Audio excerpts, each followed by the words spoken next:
Good evening, good afternoon, wherever you are in the world. Welcome to episode 52 of Codebase Alpha. And today we are continuing to look at our old school text adventure, which is based upon the 1970s game called Colossal Cave, or simply Adventure. So it was originally written in Fortran on mainframes, and has since then made its way into kind of C code and also into some other text adventure languages which are knocking around. So we decided to build it into an alpha bot, which is the stream bot. The stream bot's currently down because we're going to be coding in it, and we've decided to rewrite it in C# and just not pay an awful lot of attention to how it used to be written, which was quite archaic, and obviously they worried about speed and space. Those things I haven't got to worry about too much in terms of our design. What we're trying to go for is an interesting design, which gives us some flexibility in how the game works. And we've achieved a fair amount of flexibility. There's a few places where I've seen to have painted myself into a bit of a corner. But we'll see if we can get around those design flaws in the fullness of time. Maybe not today, but certainly in the next few streams we'll try and address some of the points in the code when it's not really kind of working for me very well. Mostly it does seem to have panned out because we've approached this with this kind of stream of consciousness design, where we do the simplest thing that could possibly work and then just kind of refine it over a longer period. Sometimes leaving things for quite a long time before revisiting and saying we need to sort this out. So today we're going to have a look at building a maze. So I've already done a lot of the work. A couple of weeks ago I sat down and drew up the maze. So it's a bit of kind of drudge work really into actually building up all the rooms that make up the maze. But there's an interesting puzzle, a kind of puzzle anyway, the kind of puzzle which old school adventures have, which we'll try and build in and try and get the solution to working today. So let's drop over into our code. Here we are this is our events manager, and the first thing we need to do is to kind of introduce a little bit of jeopardy into the game. We've got some wandering monsters. We've got a pirate which wanders around and steals all your treasure, and we've got some dwarves which throw knives at you and try and kill you. So the idea today is we're going to try and have a bit more fun with the fact that you can fall down pits when it's dark. So we have your lamp is going to start to run out of batteries. Well, let's have some music to accompany the stream while we have a look at this. So a bit of relaxed daily. I certainly need some relaxed daily today. Had a really kind of tough day, working all day on one problem and only solved it right at the end. And that was really because I ignored a lot of the results I got on Google, and eventually found someone who knew what they were talking about that solved the problem. So I'm very grateful to that person who bothered to blog their solution. It was the only one of all the myriad solutions on the internet which are all identical, except this one which was different and was the answer. So it's interesting. A lot of people kind of were saying, yes, it's this is the answer. Add this line of code, it'll solve all your problems, and it was nothing to do with adding any lines of code at all. It was actually a configuration issue due to a change in the base DLLs which come with the product we're using, which is D365.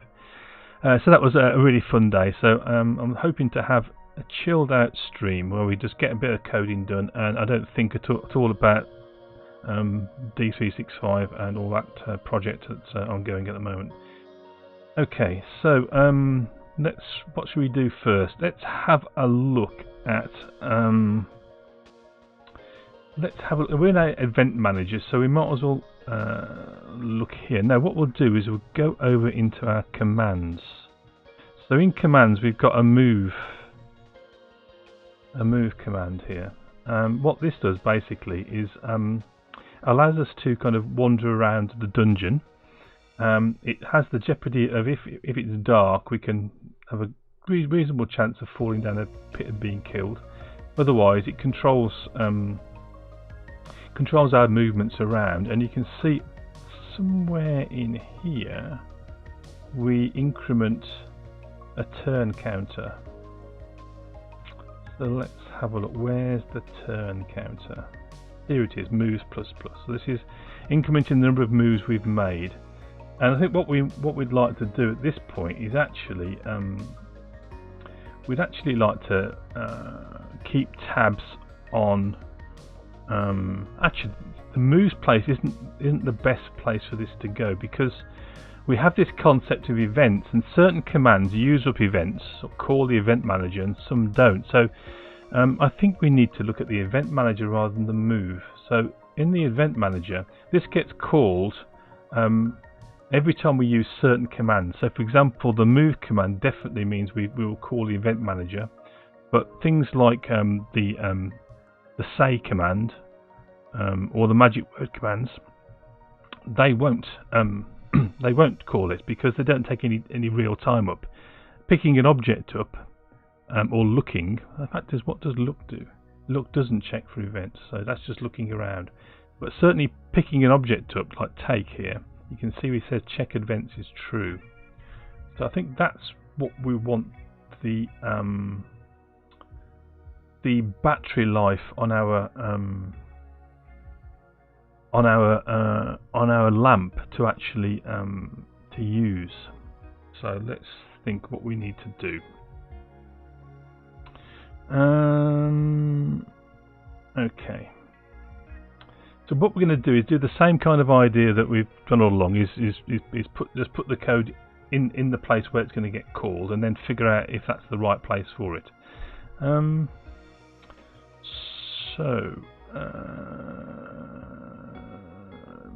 What's the best location for keeping tabs on how many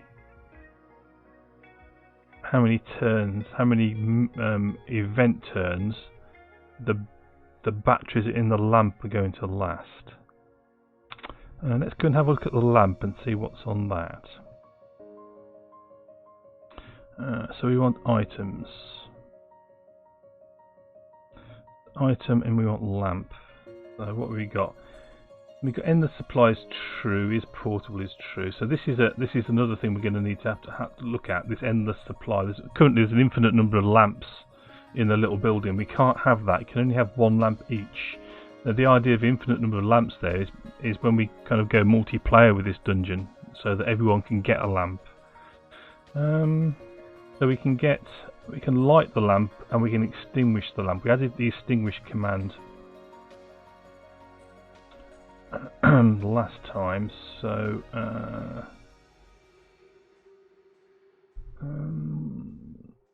so that was the active. We set the active. Yeah, we set the active flag, didn't we? So I think that's what we're going to have to look at. So if we go to our event manager, and we'll just pop this in right here. So let's just call that lamp. So we can say if the player,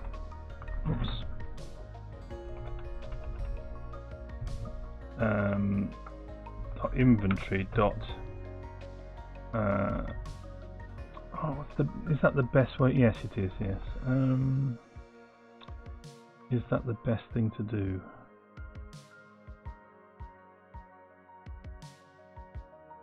Yeah. So if it has, and it's going to be, what do we need in has? Takes an item.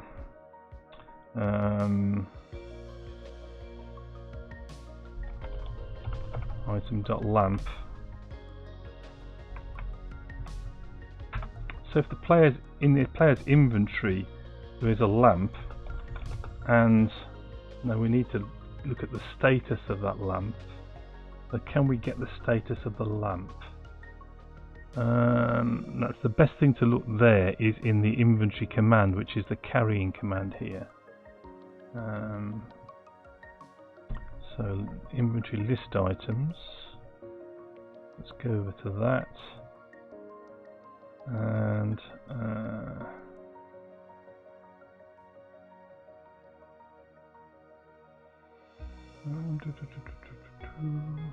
Okay, well maybe we could use that rather than the has command.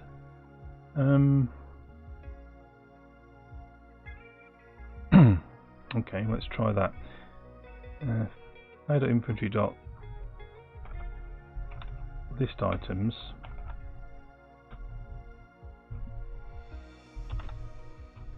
contains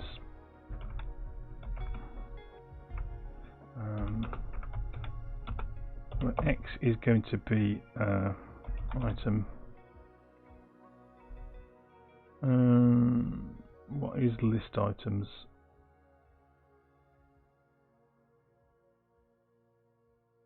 It's just a string. Oh, okay. Well, let's just rethink this then.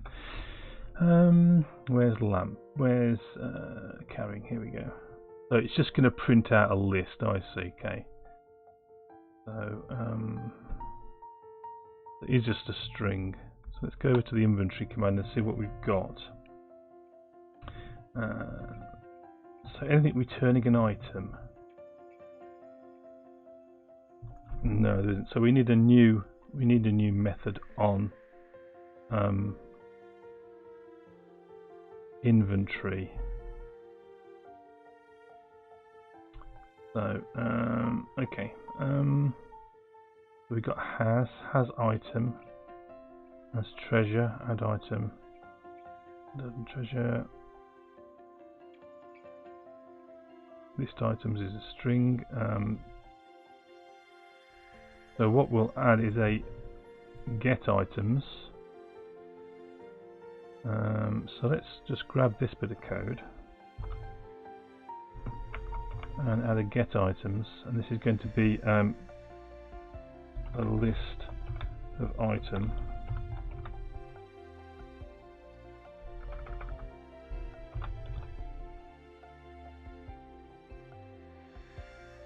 And here we'll just return a new list of item.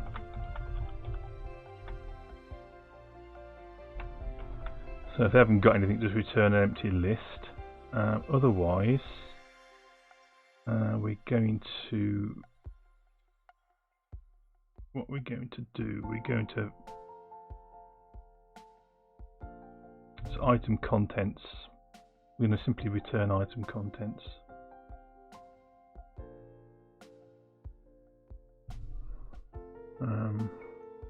No, we're going to return underscore items, aren't we? Yeah, underscore items is the thing to return. Dragon Eye, hi there, welcome to the stream. Good to see you.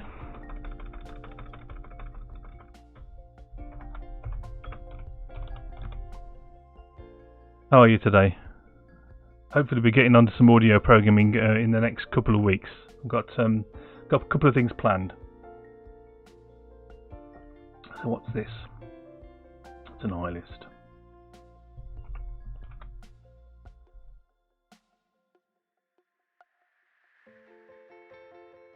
It should be okay, so I'll just return the list.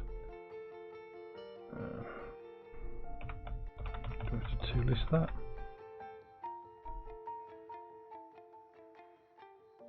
You're complaining about oh, it's an adventure item. Okay, that's fair enough.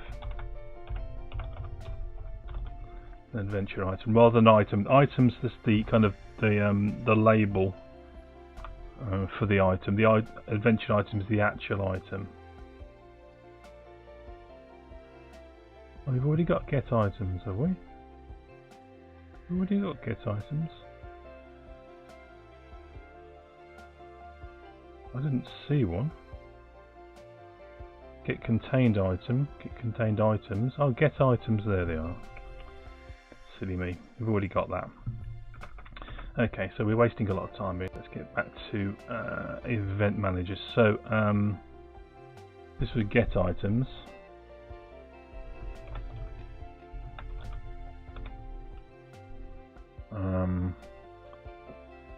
So if we get items,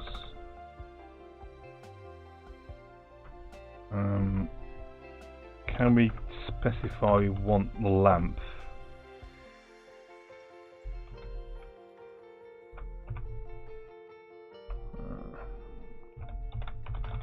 say where.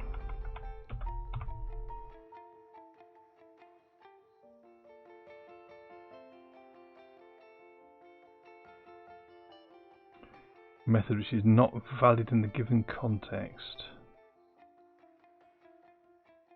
Is it really not? Get items. That's better. So what we want is the lamp.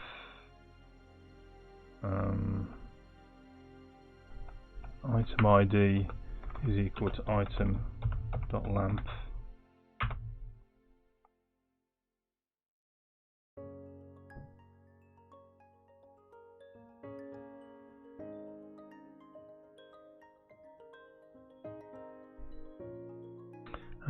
And we want to know whether that's active or not. So we could have nothing.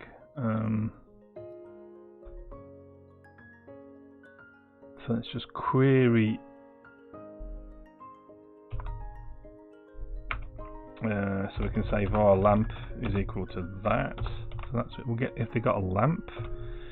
So if so let's say first or default on there. And then we can say if lamp not null. And you sleepy dragon eye, yeah. Too much studying. So you're a student then? What are you studying? A university student, I assume. What are you studying? And lamp dot. We got is active. We have. So if they've got a lamp in the inventory. Is that the right thing? I think we might need to adjust that slightly, but we'll leave it like this for the moment. So if they've got the lamp in their inventory and it is active, it's switched on, then we're going to decrement.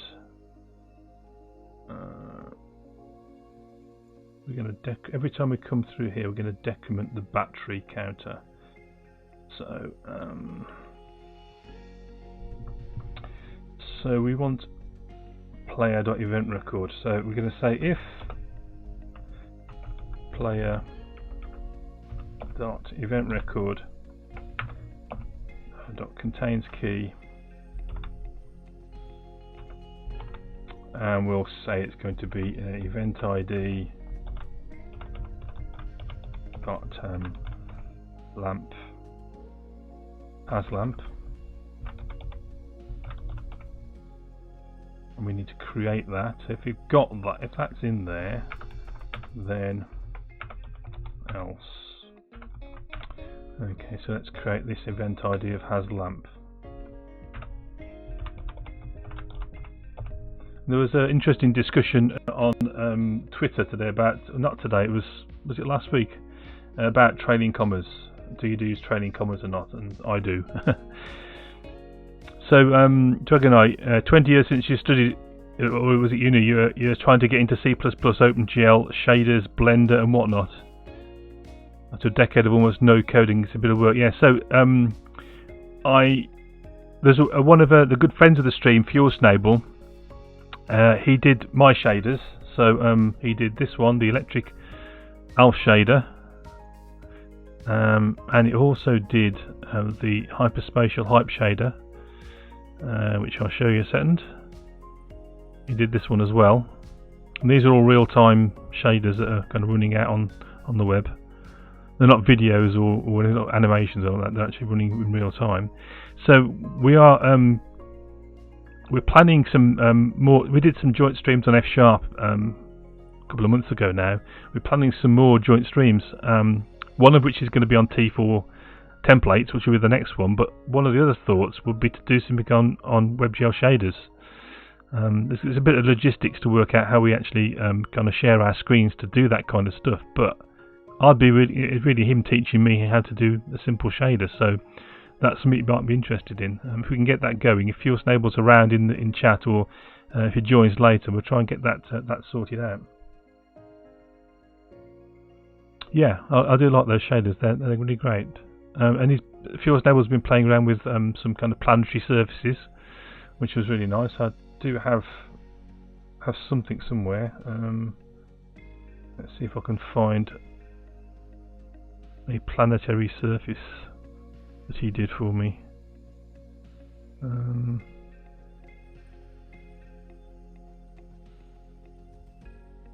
No, it wasn't that one.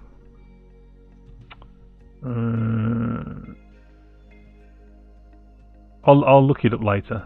But yeah, some nice kind of shaders that do. Deathpacks, welcome. Good to see you in the stream. Thank you for joining. Yeah, he did some really nice kind of generated landscapes with shaders, and also he's been playing around with creating like they're spherical objects, but they're kind of indented and convoluted and really nice stuff.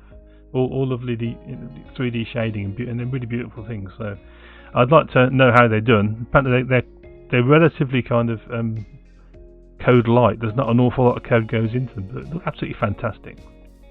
Okay, so we've got our event ID set up. So we're going to, if it contains the key, then that's fine. Otherwise, we're going to add the key. So let's just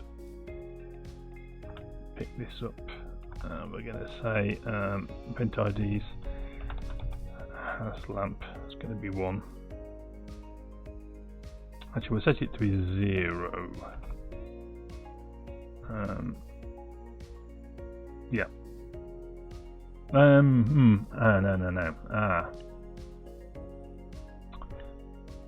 Okay, so we need to break this up slightly. So let's just strip this back a little bit. So if the lamp isn't null, then if the player doesn't have if it doesn't contain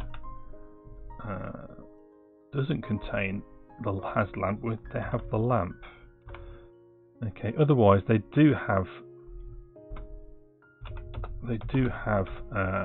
the lamp event in their event record. So then we can say if lamp dot is active, then in that case we're going to so what we're going to do, FuelSnable's in the house. Yeah, so here's the shaders that FuelSnable's been working on. So let's bring that up.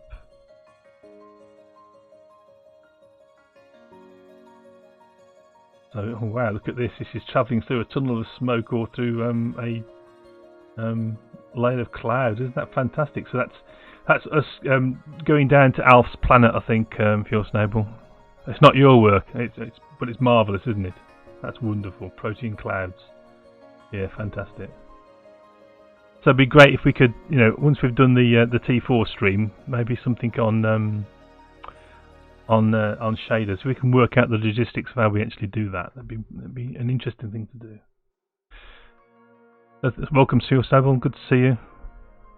Okay, so we've got our lamp active, and what we're going to do is we're going to increment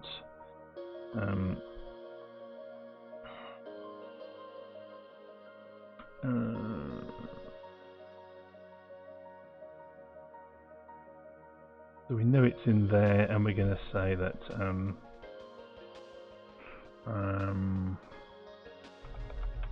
player dot event record dot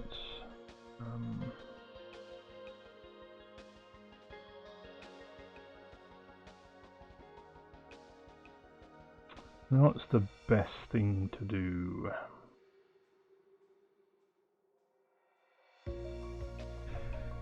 I think it's probably just to directly increment it. Event IDs dot has lamp. Try incrementing that way. Okay. So if they don't have to have the lamp, then we set that up. And then what we want to do is we want to increment the lamp counter. So this is how long the batteries are going to last. And then what we want to say is, so if they turn the lamp off, it won't increment for those turns the lamp is off, which is useful. Okay, so this is the lamp processing, and I get the feeling this belongs on the lamp object. Feels there was no code to share in the shader IDE, but it's amazing anyway. Yeah, I kind of figured that there wasn't any code to share, but it was the how we actually managed to kind of do some coding together. So some kind of screen share, I guess. I'm not sure how you were thinking that we could do it. You've been playing with 2D fractals. Okay, that's interesting. Okay, so what we want to do now is so what I'm thinking is this bit of code probably belongs on the lamp. So it's almost our items can have like event code on them, which is a new thought. I've not thought of that before, but that's probably what we want to do. Okay, what's the next thing we want to do? So now we want to say that if we're going to have a bit of repetition here, but that's fine. So if they've got the lamp, no, it's easier if we work in events. So if yes, that's right. If they've got the lamp counter,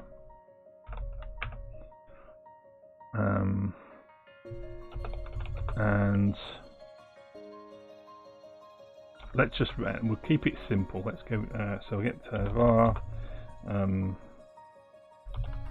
lamp turns is going to equal value, and we'll split this down into more neat code in a minute. So if lamp turns is greater than, we'll just hard code 300 at the moment, then no, let's do this slightly differently. Let's front load the lamp with a number of turns, and let's actually decrement it. So if it is less than or equal to 30, then we want to say to the player your lamp is dimming. So player dot chat client dot post direct message, and that's going to go to the player.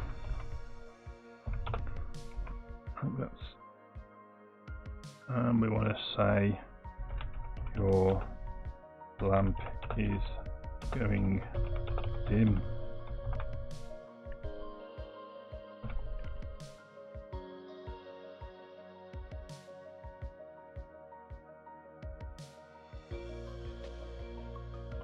And then and then we can say that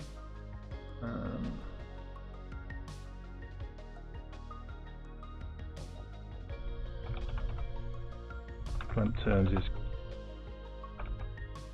greater than 0 and less than that, and then if lamp turns, and we'll tidy all this up, just write it quickly, it's less than 0, less than or equal to 0,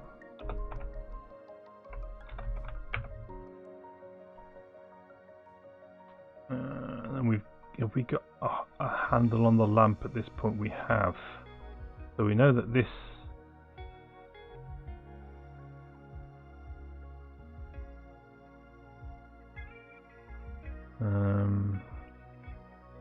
This should actually be his lamp.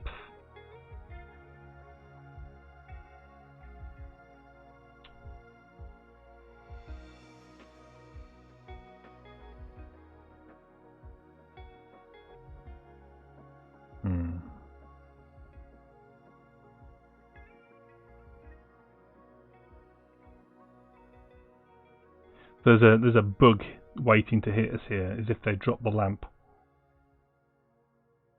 when it runs out. So we need to check that they've got the lamp again.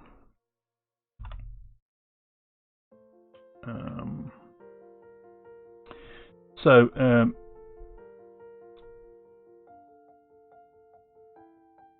I've got that, and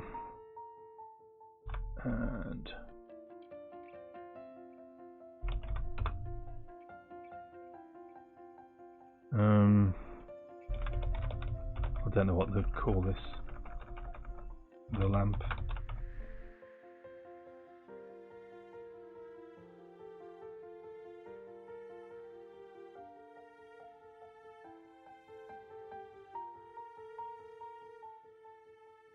So they haven't got the lamp. If the lamp, once again, not equal to null, so they've actually physically got the lamp with them in their inventory, then we'll put the message up. Otherwise, they haven't got the lamp with them, so they don't know it's gone dim.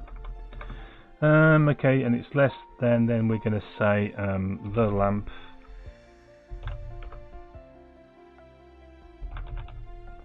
dot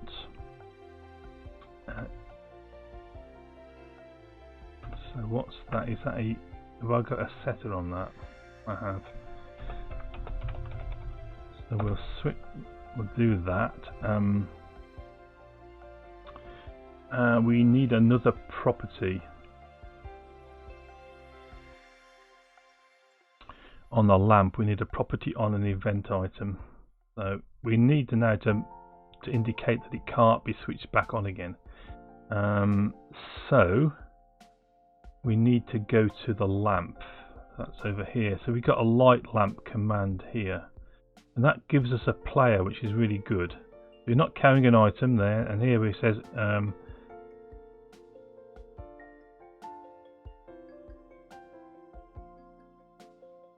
okay, so is active is there.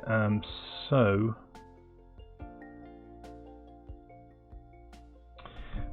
it is active. Then we say it's already lit. Then we can say if player dot event record dot contains key event. Can you tell this is stream of consciousness programming out? This is me thinking aloud as we go along. Fuel Snowball, yes, I'm into board games. Played Rise of Fenris for Scythe. Ah, now Scythe is a game I've never played, but I've heard lots of good things about. So the one we're doing at the moment, I've got a couple of things that we're playing at the moment. We're playing Betrayal Legacy. We're also playing some 13th Age, which is a role-playing game. So here's a water shader. Let's have a look at this.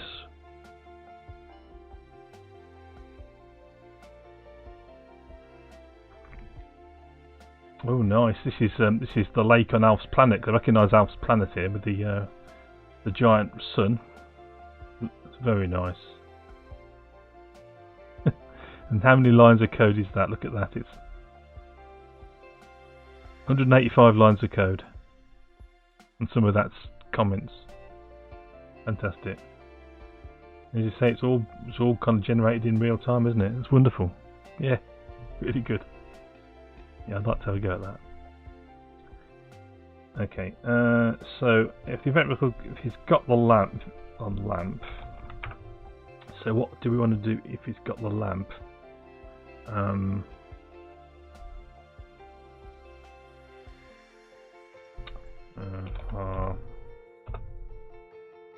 We've got the lamp, and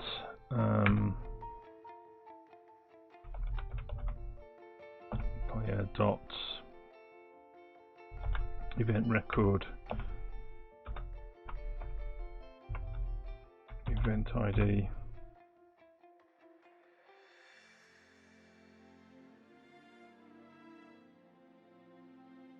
Haven't I got any events in here?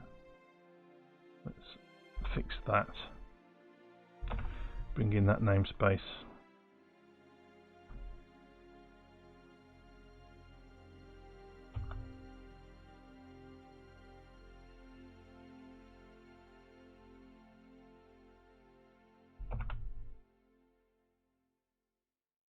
Come on.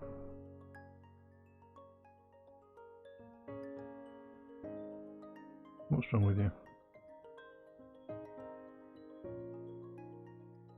I haven't finished yet. Is less than or equal to 0. Then we're going to say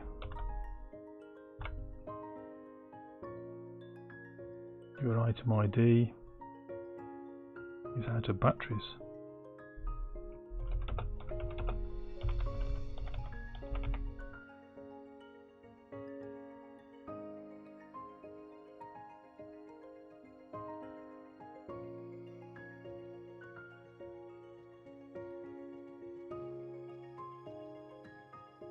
So they try and light the lamp once it's out of batteries, then they can't.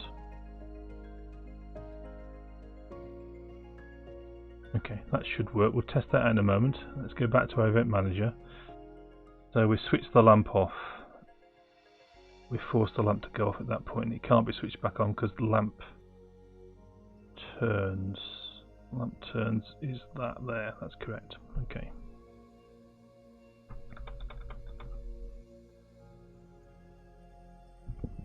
Pardon me. Right.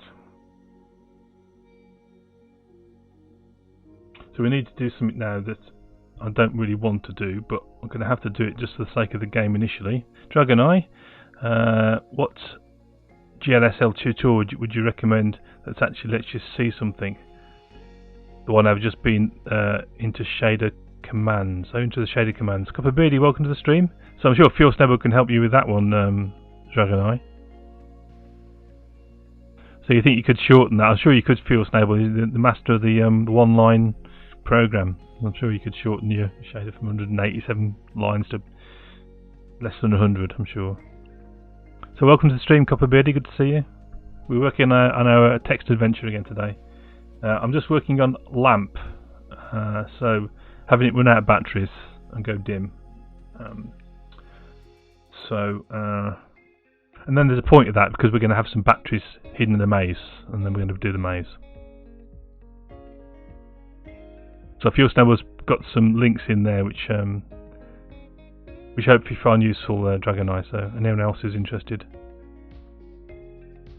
Shader toy, yes. If Fuel Snowball has talked about shader toy before, I've resisted going and looking at it because I know it could be a big time sink, and I'm trying to learn the piano at the moment. So that's also a big time sink, and I don't want to be distracted too much into shader toy because it looks fascinating.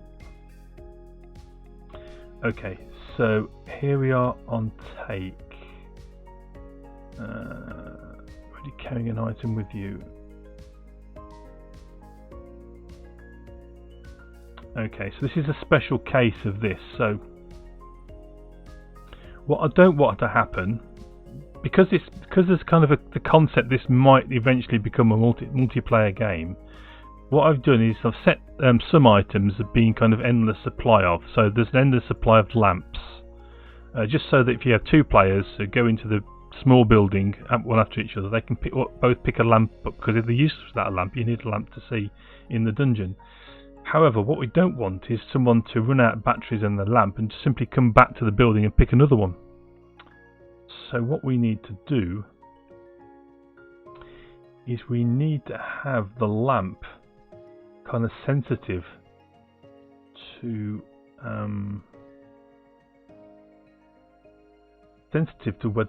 whether it's actually there or not. Well, what's the best way of doing that?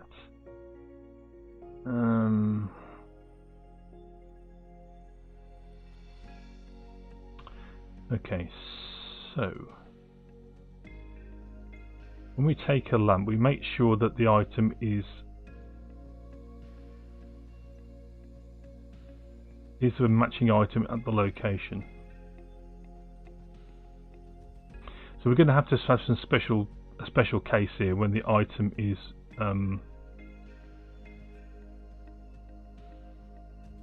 when the item's a lamp, aren't we? We've got no real way around that. Item location item is null.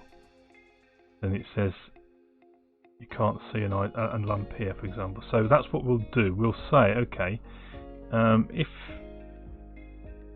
is there a lamp in the room? If there is, so this is take. We need to do the same thing on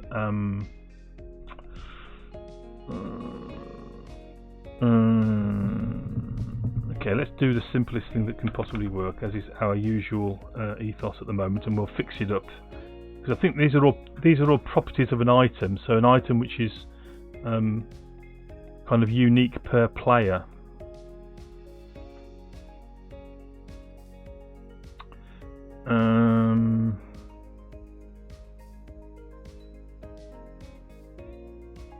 Okay, so what's the best way of doing this? So we can say that if location item dot item ID is a lamp, and we're into the player here. So this is one of these things where the design kind of does work. And player event records dot contains key event IDs has lamp. So if that's the case,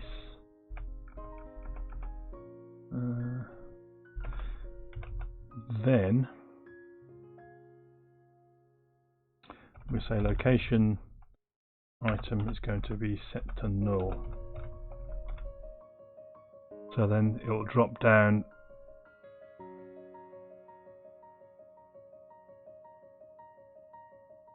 to this clause here, and it'll say you can't see a lamp here to pick up. Okay, that could be a problem, couldn't it?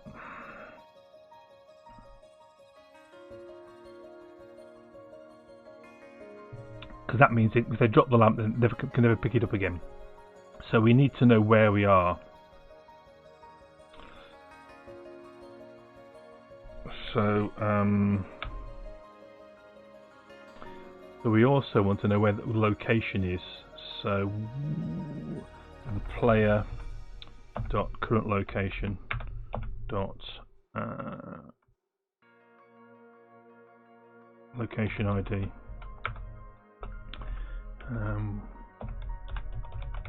equals and it's going to be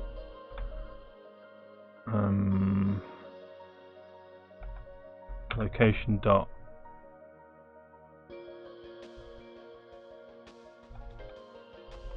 location ID.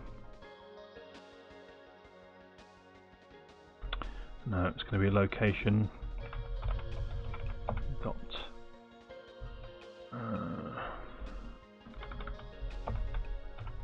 location with a capital, please. Locations dot, and it's going to be building. So if we're in the building,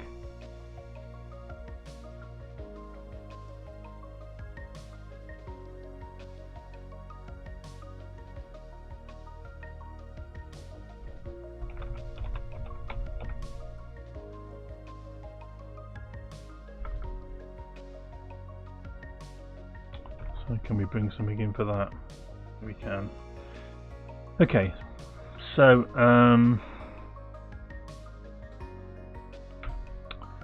so if the item is a lamp and we're currently in the building and we've picked a lamp up, then we're not going to let them pick another one up on that location.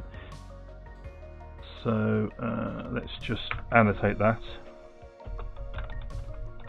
Cannot pick up another lamp from the small building. And so this doesn't feel right in terms of our single responsibility. That this is doing an awful lot now. That needs to be something which the lamp knows about. The item type of lamp knows about, but we'll cross that bridge when we come to it. Okay, the other thing is look. So here we list out what's in the current location.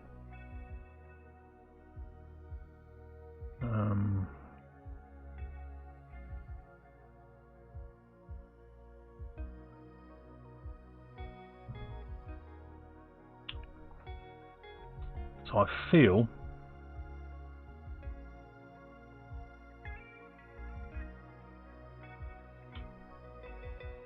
yeah, yeah. Once again, this is one where we're going to have to kind of to be a bit kind of we're not going to design this very well to begin with, but let's get the code in, and then we can at some other time come back and think about refactoring it, because I do like my refactoring. It's a fun thing to do, and it's very satisfying. Especially, but it probably needs a bit more thought than I've got time for actually while I'm streaming.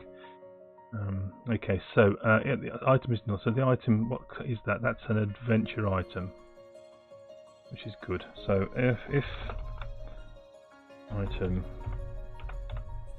dot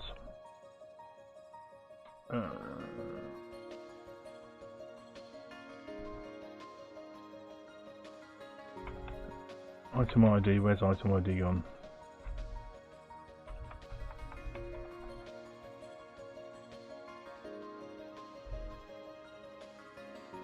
There it is. So I think we're going to have some kind of unique per player flag, I think. Something like that. So if the item ID, getting double brackets in there for some reason. If that is item dot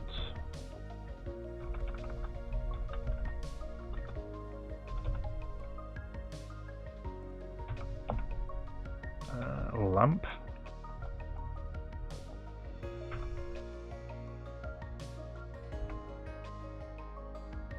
so this is going to be very similar. So if we're looking at the lamp,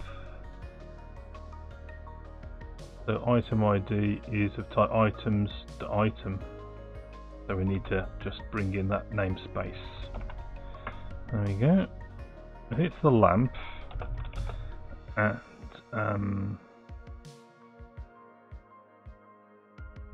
player dot, so this is very reminiscent of what we just wrote. Current location, location ID,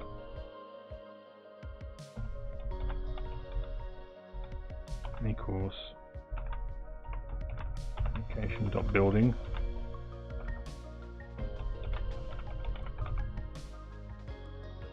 putting that namespace in as well. And then we can say, and player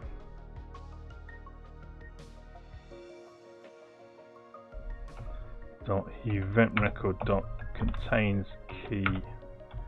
Once again, the same kind of thing. Event IDs dot has lamp.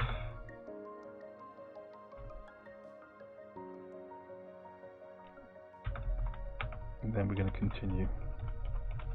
Skip over the lamp. Okay, I think we better test that bit.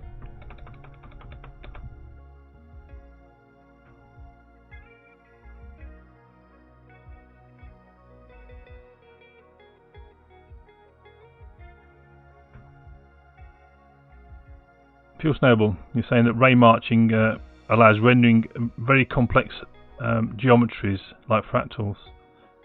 Another link you've given us, let's have a look at that. Oh wow. Is that one of yours, your table? No, it's not. It's Evil Ryu. Wow.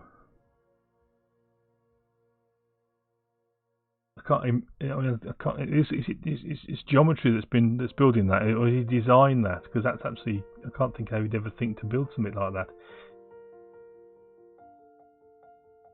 Astonishing. Is it a mathematical formula that's created that? No, it's not yours. Okay, I'll be very proud of it if it was something I'd done. Okay, let's run the game and let's see if we can build first to make sure it builds okay. And we'll run the game and we should be able to just test this out quite simply.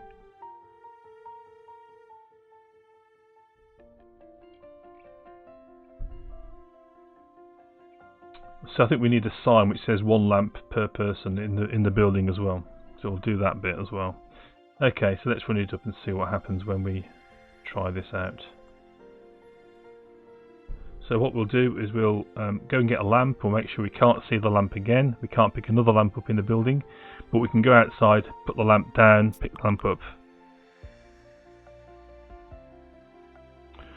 The fuel stability, it folds space both linearly and spherically a number of times. A bit like origami. Oh, I can see that. Yeah, I can see that. Okay, we'll play in Slack, but this chatbot runs in Slack, Discord, and Twitch, so you can play the old school game in all three of those things.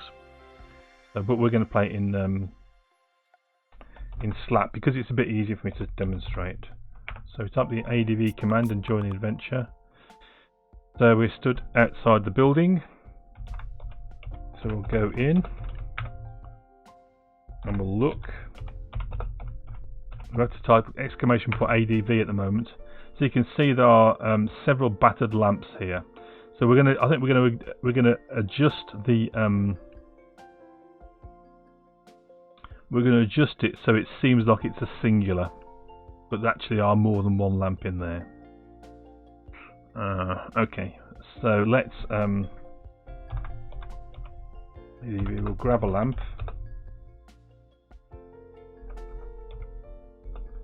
Lamp, carrying a lamp, so do an inventory. We should have a lamp in our inventory. ADV look. There's no lamps there anymore. Okay, so then we should be able to go out.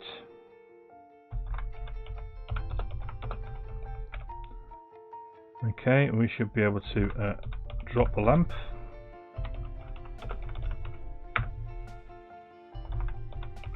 Look. So you can see there's several battered lamps here, which is one of the problems as well. When we drop our lamp, it says there's several of them. So we can pick it up again. Take lamp. Can the lamp. Okay, so we can. We look. Yeah, and because we've transferred the property of being kind of infinite number of, it's moved that as well. So that's an interesting feature, isn't it?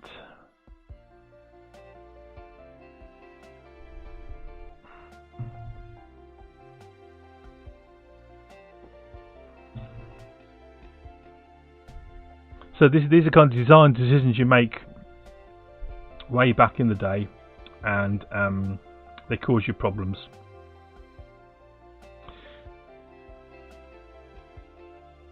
So the kind of infinite number of is the problem here. So I think how have I implemented lamps being an infinite number of them? I think we just create a new one in the item factory every time. So lamp.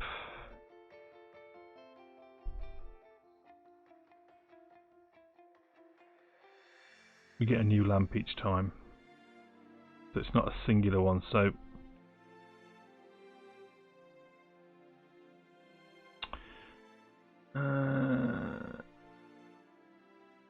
Okay.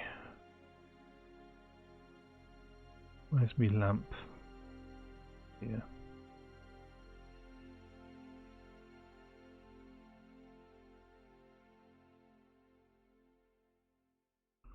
So we'll change that to false. Unlike water, which there's obviously then the supply of water in the building on the stream. This isn't the same kind of thing. And the supply is false.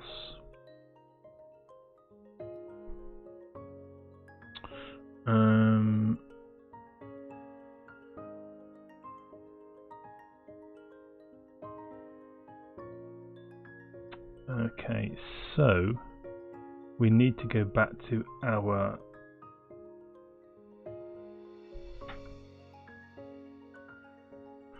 building. Let's have a look in the building and see what happens in there.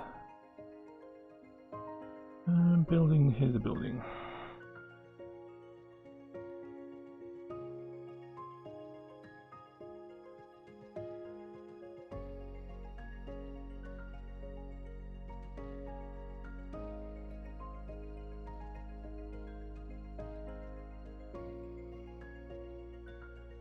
Okay, so when we take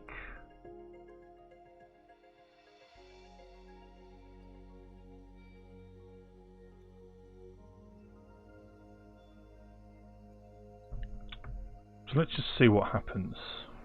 I'm not quite sure what the code is telling me at the moment, so let's go and have a look and actually do it.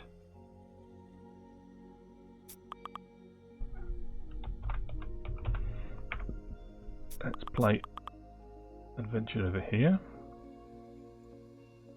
and we'll bring up Discord.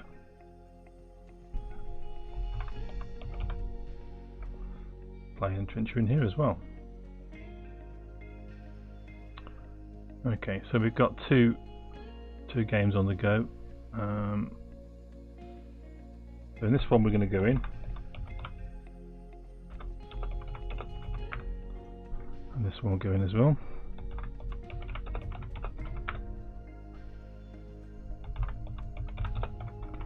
We'll look in both. Battered lamp. Okay, let's grab the lamp.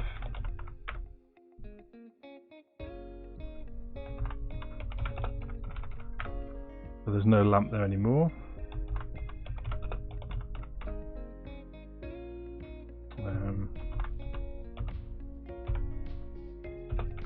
Look, not lamp. Okay, so in this case, if you haven't got the flag, we want to put another lamp in there for you.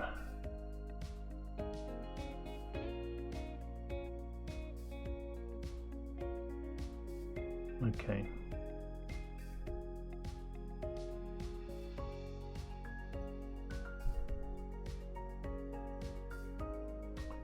So how are we going to do that? So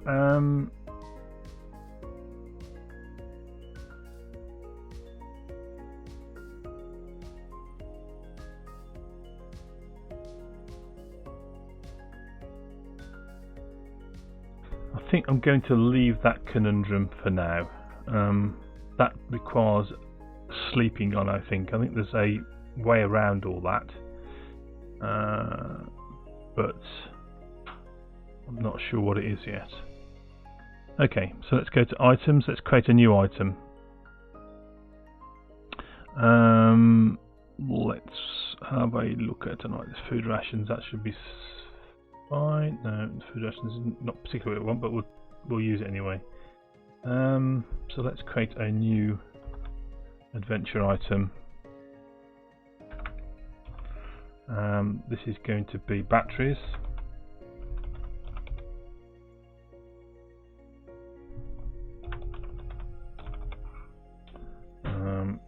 And we need to create an item. Oops, didn't want that. In here, so we want batteries. You notice I've got dwarf as an object here, as an item. So there's still some idea I've got that we might have to actually create dwarves in the rooms when you encounter them, but I'm not sure yet. That's going to be batteries.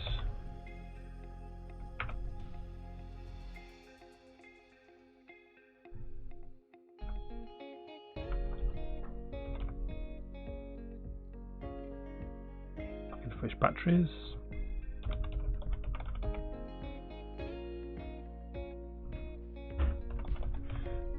Batteries.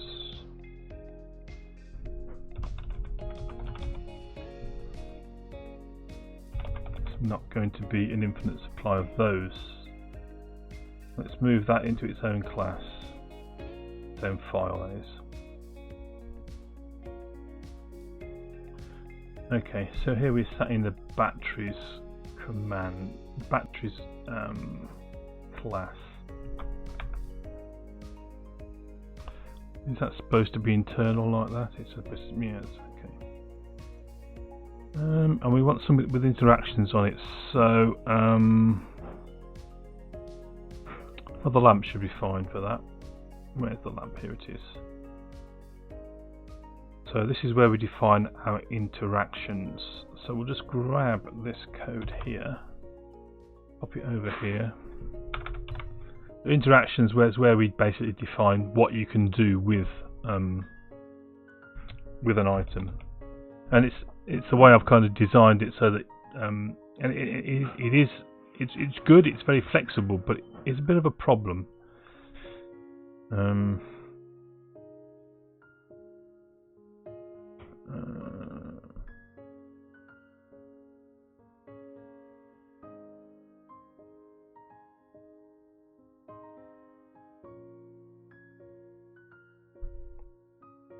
So if we use the batteries,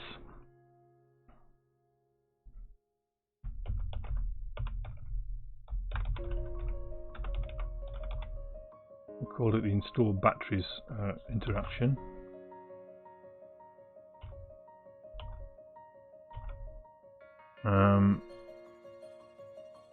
So there's a couple of things that need to happen.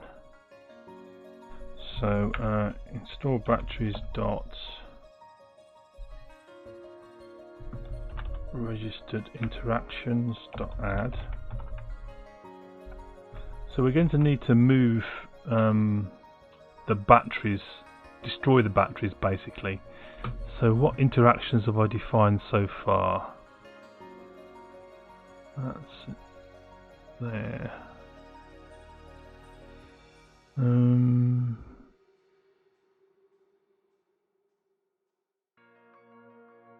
I thought I had a way of destroying items.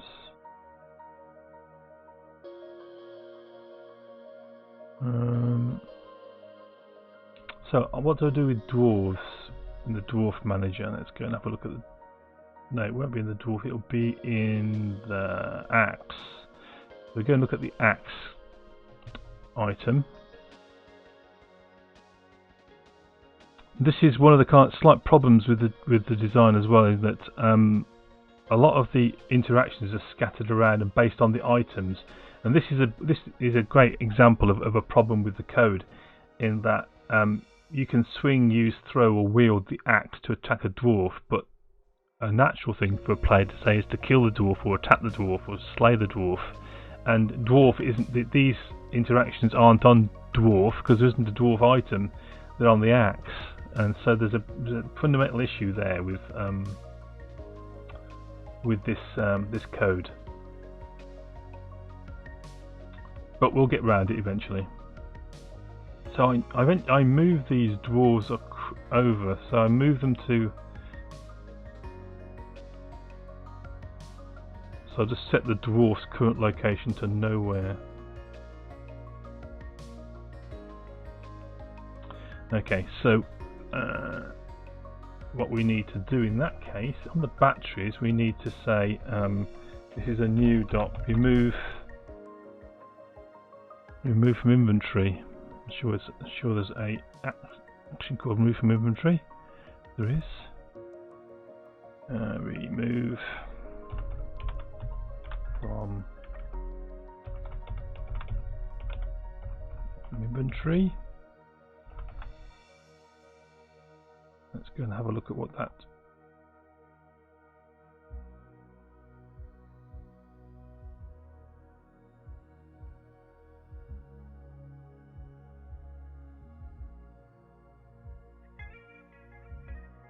what do we need to pass into remove from inventory?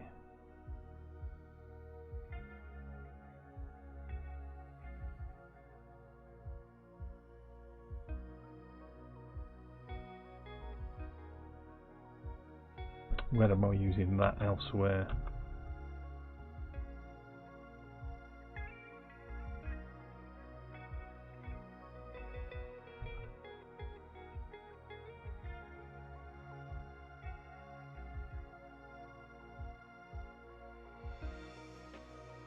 Okay, that's fair enough. Remove from inventory should work.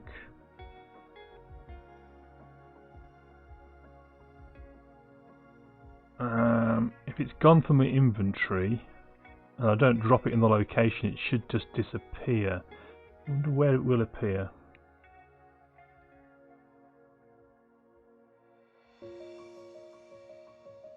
So what does remove from inventory actually do? Let's go and have a look. So it just takes it out of the player's inventory. I mean, it needs to go somewhere really, doesn't it?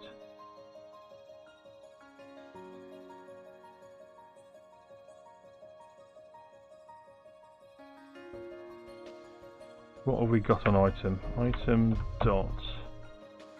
I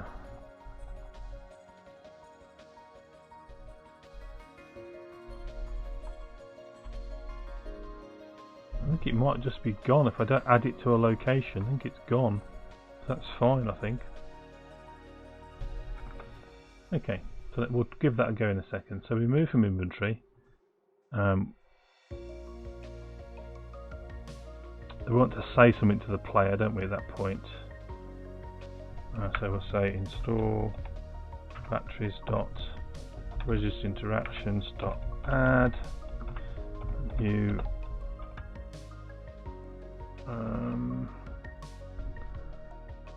display.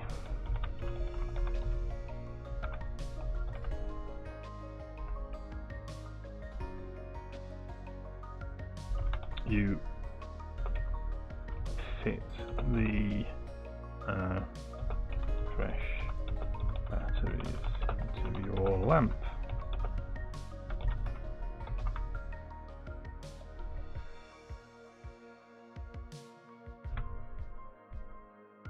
Okay, we're going to need to drop some. We're going to need to create some used spent batteries, aren't we? Because we want to put the spent batteries into the room. So let's go and look at items again. Let's go down here. We're going to create spent batteries.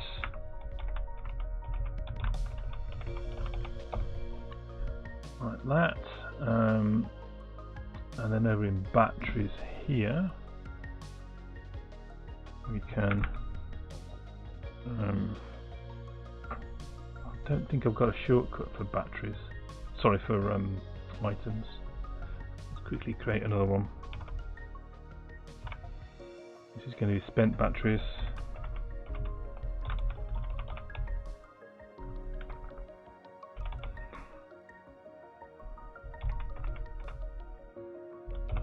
Spent batteries.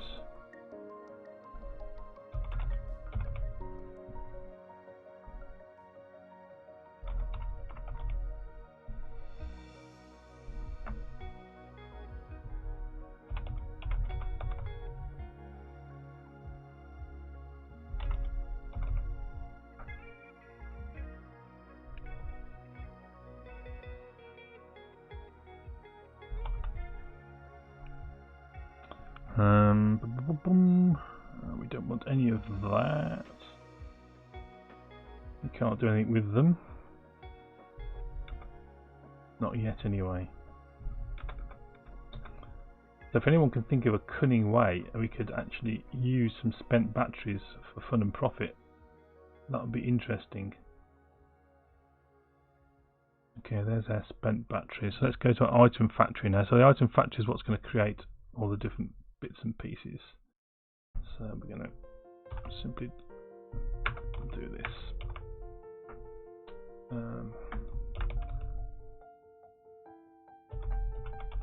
So the batteries and spent batteries will never appear at the same time. So we'll call them, give them the same name.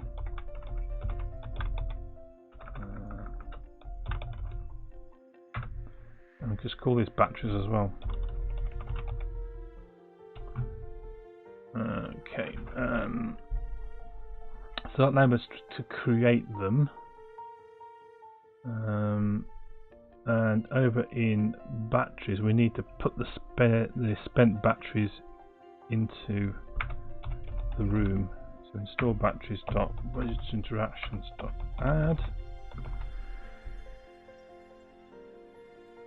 So Dragonite, the asterisks in the text have some function. They do. So over in Slack, they actually made them bold.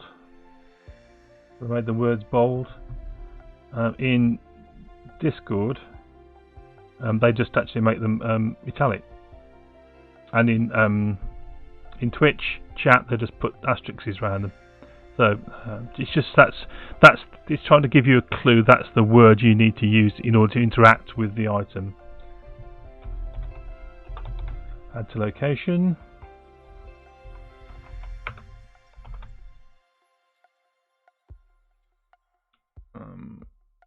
So where have I used add to location before? So it's just, they're saying this here, but that's not what we want to do, is it? Oh, there we go, get instance. There we are, item factory get instance.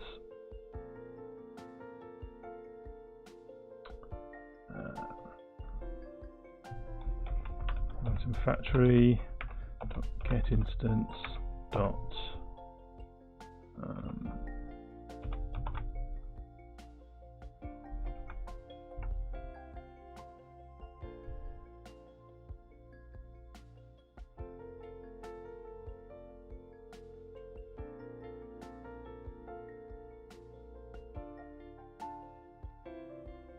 so we need a copy of game and we need the item number, the item reference. So it'll be game and item dot spent batteries.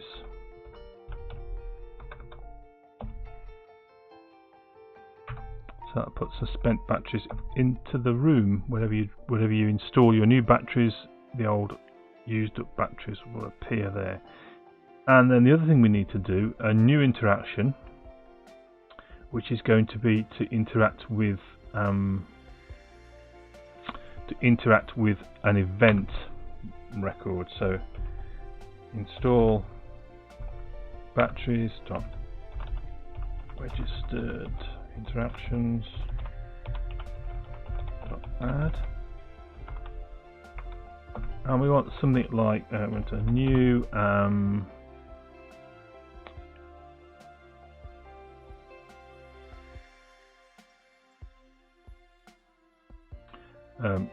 update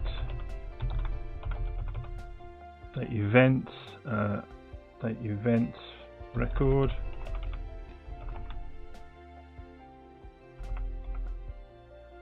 So what's update event record going to do? So let's have a look.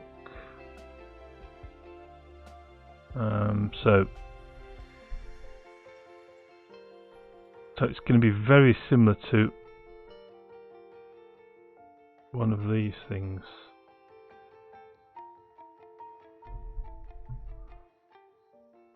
Let's see if we can build one from here. This is update.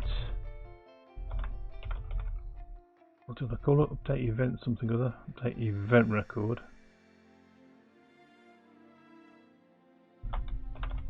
This implements the iAction interface, which basically has a do method on it. And this is going to be events ID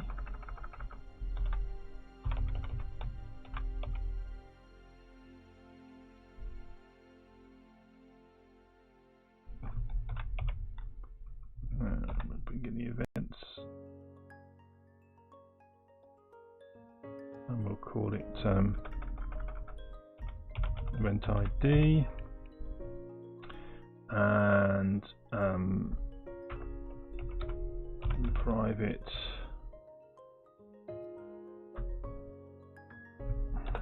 value, sorry, int value, like that, and we're going to pass in an event ID.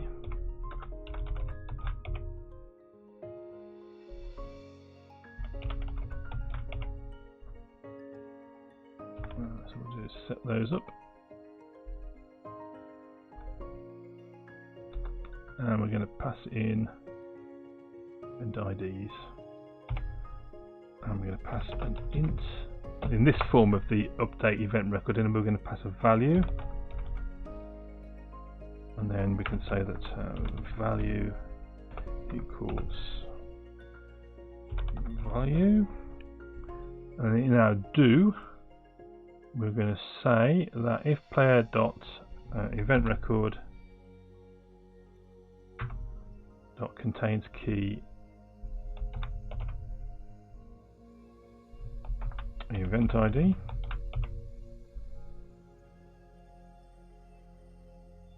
if it doesn't contain it, we'll return false. Otherwise, what we're going to do is say that player dot event record and that's going to be event ID,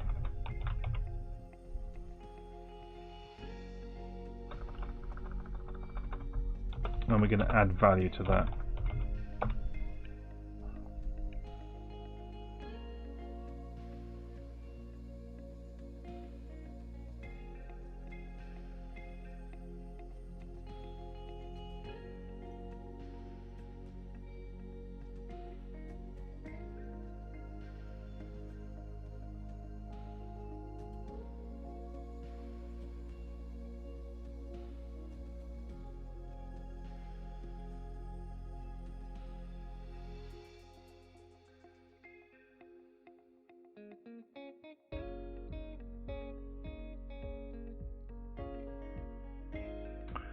What's it complaining about that for?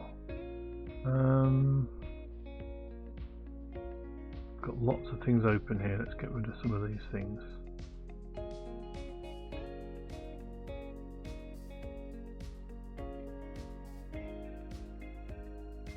Event manager.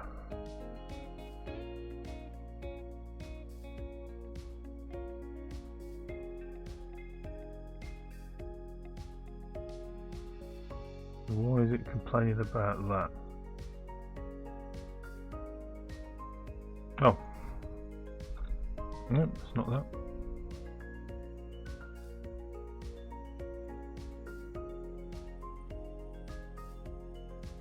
Oh god, equals, plus equals. Idiot. Yeah, sometimes you look at these things too close. Yeah, I don't know. I did assign something absolutely dragon eye. Just there thinking, what am I doing? What's the time? 9:20. Should be on the ball by now. I blame a hard day of working on a problem which was solved eventually by changing a value from true to false, but in the most obscure way possible. Okay, so we've updated the event records. We are going to add whatever value the new batteries is going to give to our lamp.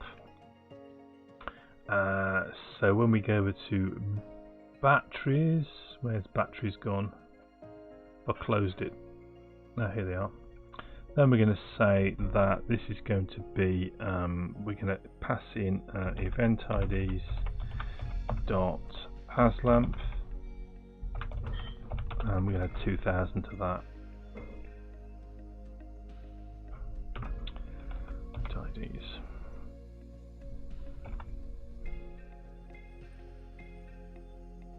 So we put new batteries into our lamp, we get an extra 2000 turns, which is, basically we're never going to spend more than 2000 turns in there. Thank you, Juggernaut. Yes. Okay. So now we need to actually do the interaction. So the way we actually do an interaction is we have this interact method. So let's bring that across. Okay.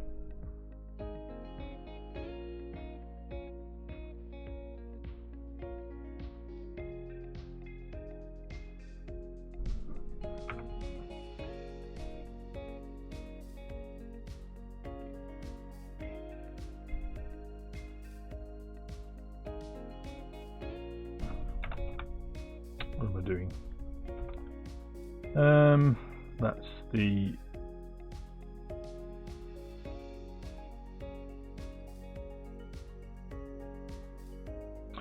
okay, so we're going to return false from that initially, and then let's go and see what we need to do.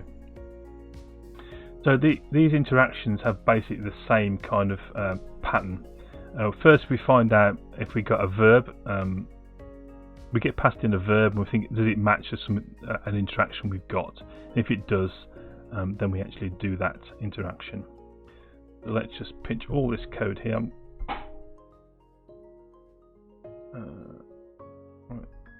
That. Pop it over here. Okay, so we need a bit of linking here. We'll try and match on the verb. And the verb here is use, and we'll have install fit. I don't know what else to use. Install batteries, use fit batteries, renew batteries, refresh batteries. So we can think of some more, I'm sure. Renew.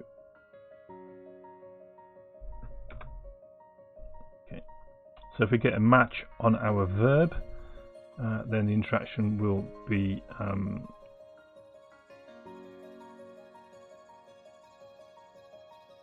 won't be null. So let's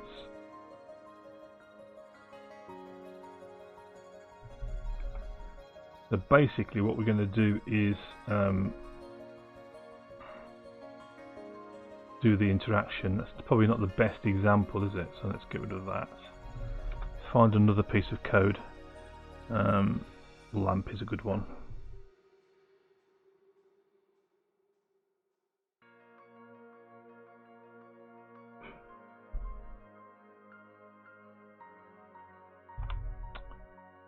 Batteries, we're just going to do all the interactions. So what that'll do is go through any interactions we've got and just run them all. So that's about the minimum we can do to get away with actually doing that, I think.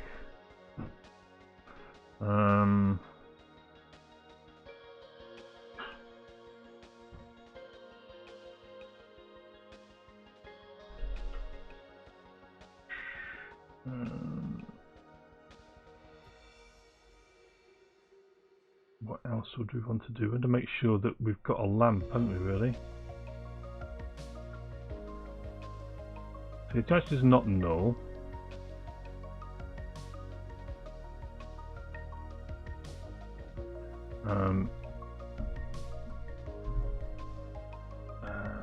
Okay. So var has lamp.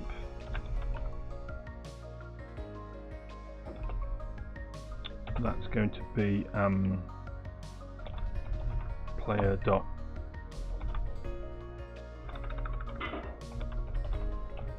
event record dot contains key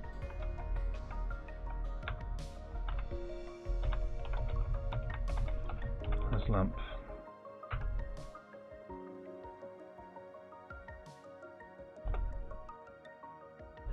And player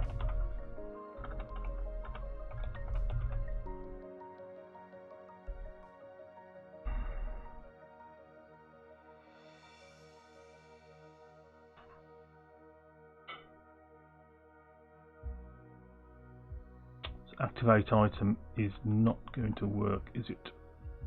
We need another version of activate item. So, and we need the lamp. We need to pass the lamp in to activate, which is good. So we're going to have to get the lamp. So what we'll do is just say, in fact, we'll say lamp equals player. We've already got this code somewhere. Where did we put that code? We put it over in our event manager, didn't we?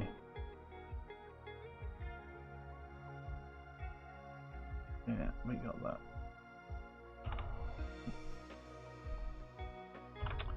Use that there. If the interaction is not null and lamp is not null,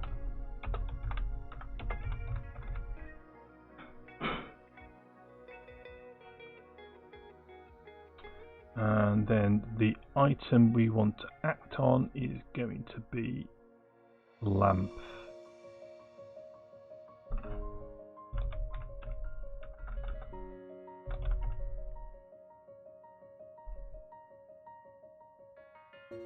Okay, so we're going to test this, I think, before we go any further. Let's go to our teleport command. We'll give ourselves some batteries.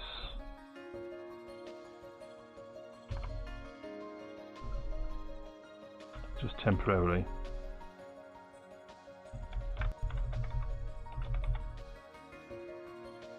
And what we'll do is we'll also give ourselves an event record.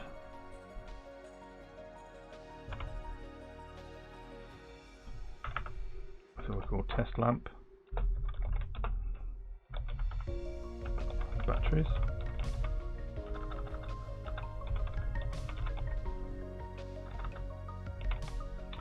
And we'll set our lamp, so we'll say has lamp,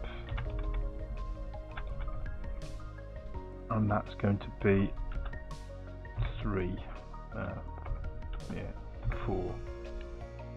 That's going to be a dim lamp.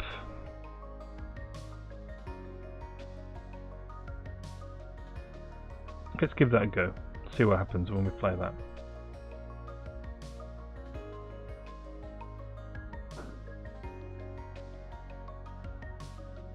Okay, I'll use Slack for this test.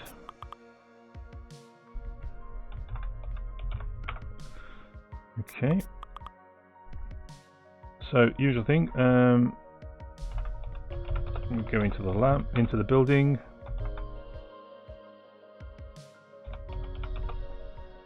Get the lamp. Light the lamp.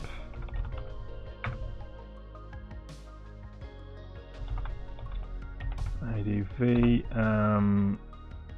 XY, no, we're teleport, aren't we? Teleport. Okay, so we've hit.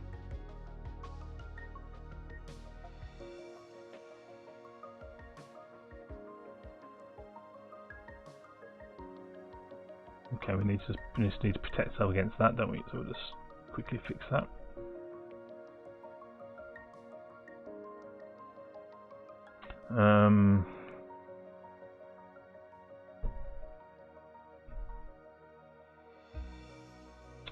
So just if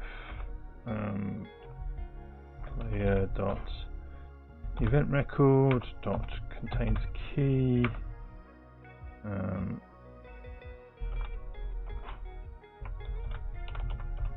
IDs dot has lamp, then else that, and here we want to say that player dot event record in square brackets event IDs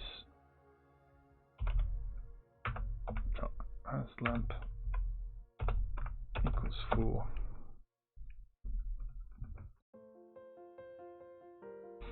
Okay, let's give it another go.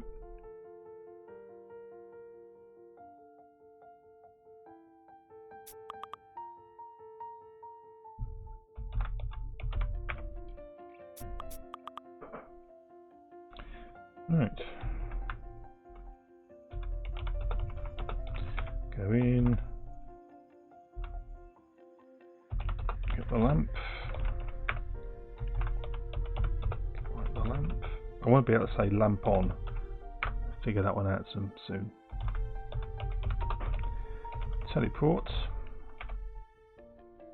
Okay, lamp is going dim, which is good. So in our inventory, we should have. We haven't got the batteries. Interesting, we've got 2 A's there. I'll fix that. Battered lamp, which is lit. 2 A's here as well. This is using the word A when I shouldn't be using it in the descriptions. So why haven't we got batteries?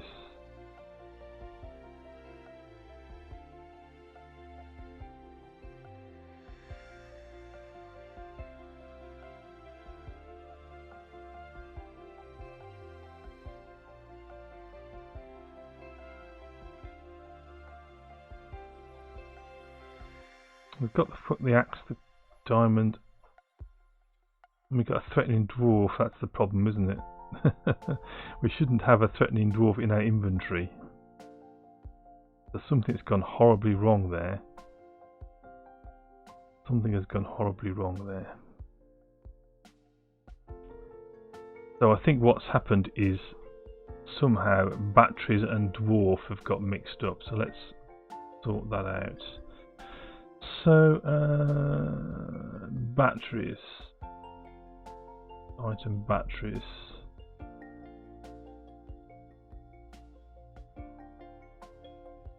Item dwarf is dwarf. That's 35. It's going to be in the. It'll be in the item factory. They're called dwarf. So this needs to be batteries, and this needs to be spent batteries. Okay, that'll sort that out.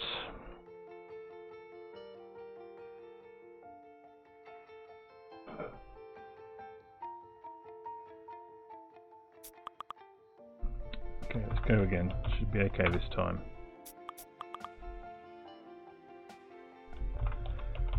And we'll go into the building. Get the lamp.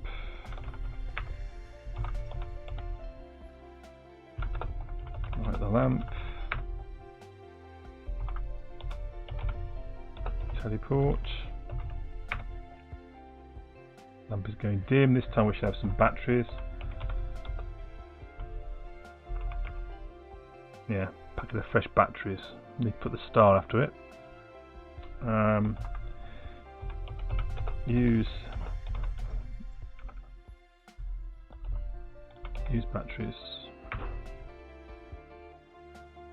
You fit the battery up. That's right there. And we look in the room, and we should see some spent batteries. Yeah, and there's a vicious snake as well. Okay, that's good. That worked. Let's go and sort out some of the cosmetic items that we just saw there. So over in spent batteries, we need the asterisk at the end there. Oops.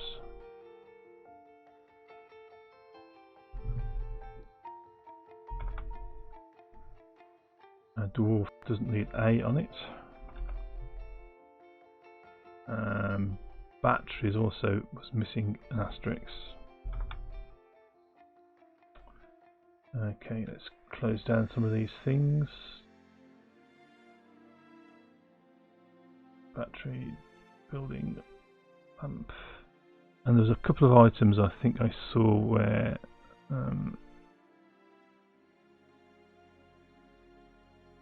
axe was the other one there. Small axe. So where's small axe, little axe? There we go. I'll sort that out. Alright, well, let's build a maze. We need somewhere to put the battery machine. Hi, Goblin Geek, welcome to the stream. Good to join you. Adventure, say hello. Did you join the game? Did you type ADV to begin with, Dragoneye? Did it whisper back to you? That's the question. No, it didn't. Okay, we'll try again in a little while.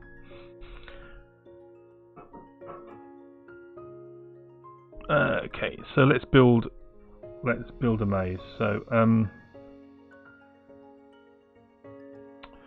because there are quite a few locations in a maze, we're going to create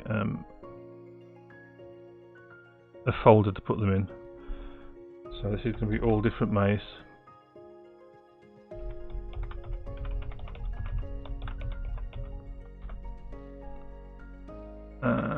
But what we'll do is to create. What I'll do is I'll just have a look at what we've got here. So this should be as good as anything for a maze room. So what we'll do, we'll create a new class,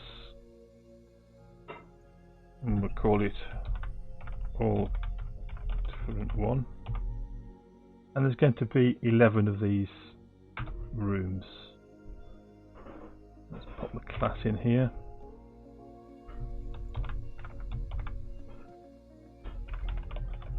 All different one.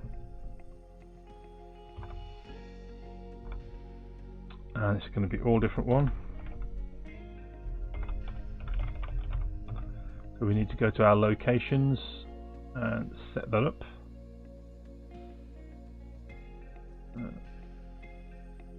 So we'll do them all in here. So all different one. Just create another 10 of those.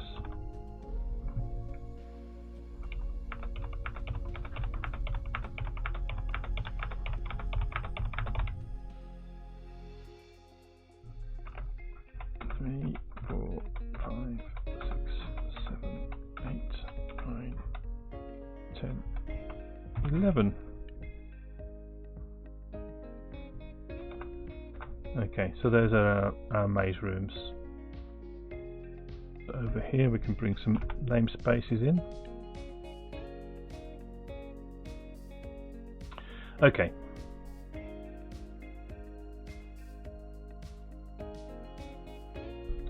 All different.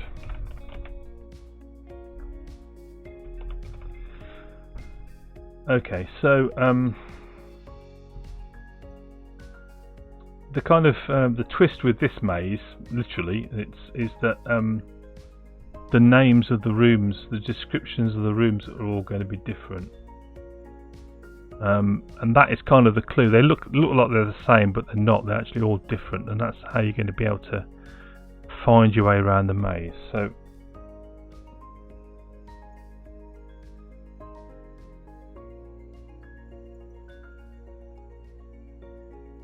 So room 1 is going to be in a maze of twisty little passages, all different. It's dark, it's on level 1, it's got no items in it currently, and there are a whole bunch of player moves. Okay, so the first thing is down. This is the starting room.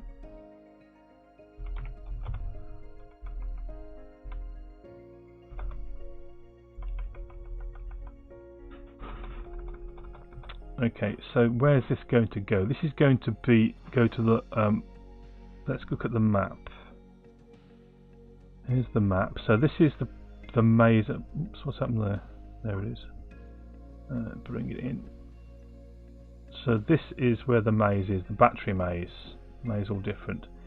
And it's going to end up that you're going to get to the west end of the long hall. You go south from here. And then drop into here. So let's have a look in our locations. Let's see where Long Hall West is. So this north will go to the maze in all different. So this now is going to be a new player move. Our location is going to be dot all different maze, all different 1, and that's to the north. Is that what that diagram said? Actually to the south, isn't it? North goes to the crossover. So that's actually north, and that's south.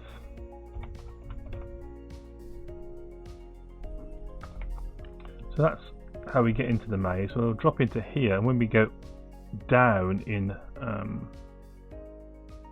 here, we're going to go to the long hall west.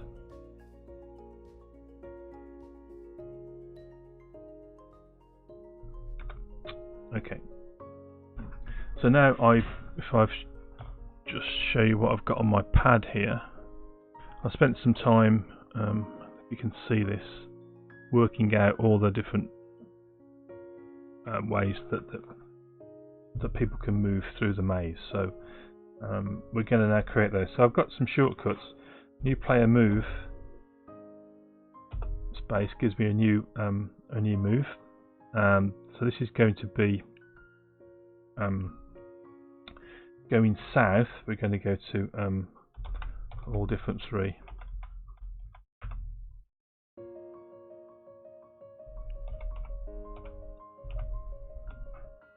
Ramlegit, you bought a 3D printer. You're going to spend many hours.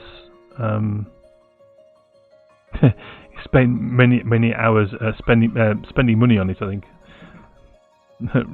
That's spending many hours. Should be interesting though. I thought you borrowed a friend, didn't you? Friends, is that right? Ramlegit, it was a friend that you were using. Because I know you've done some 3D printing for your board holder for the Raspberry Pi and for cameras and things on it.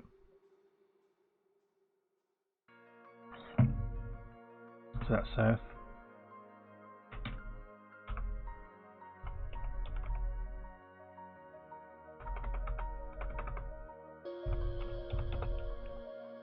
This is going to be southwest, and it's going to go to all different 4.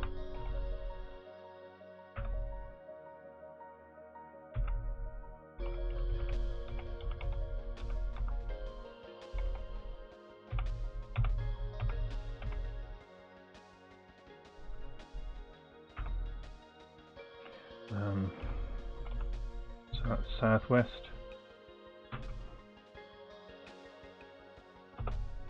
This is going to be northeast, going to be all different 5.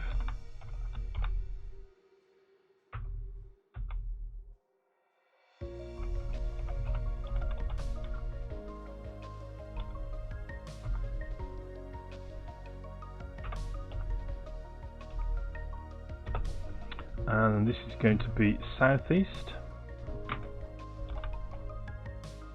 all different 6.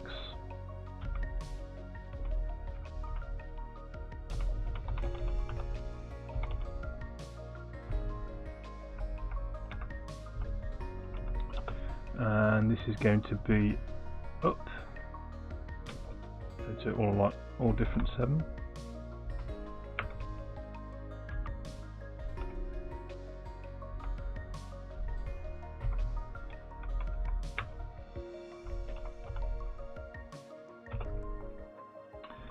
Northwest is going to go to 8.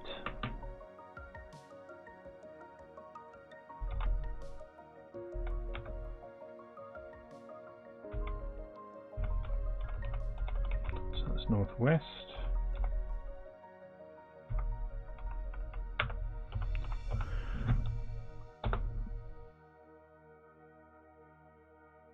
You didn't get to complete the your project with that, did it? That's 3D printer. You bought one. Excellent.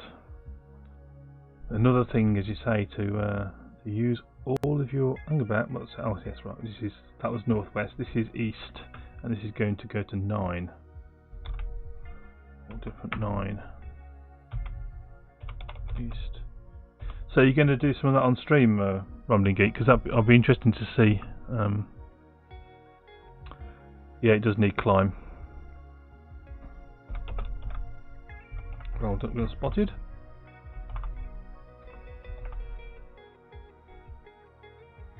I think there's other ways. I think we can do is like crawl and things like that as well. But so this is going to be, that was east. This is going to be west.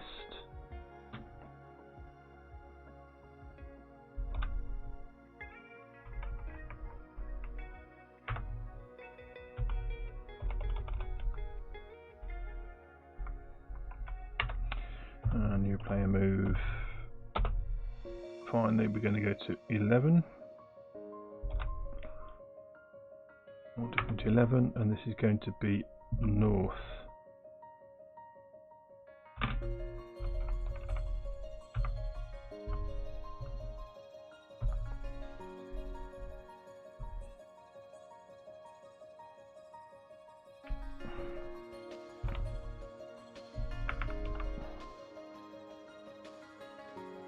Let's do all different 2. Okay, so 2 is going to be slightly different description. 2 is this description. And this is where we're really kind of old school in this type of puzzle. This is a maze of twisting passages, or little maze of twisting passages.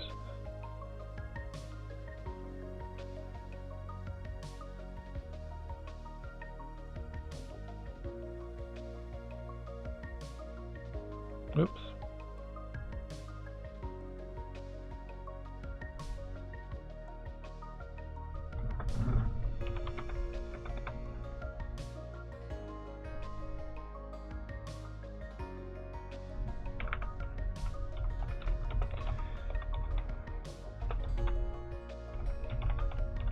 Different 2, and that's adventure location.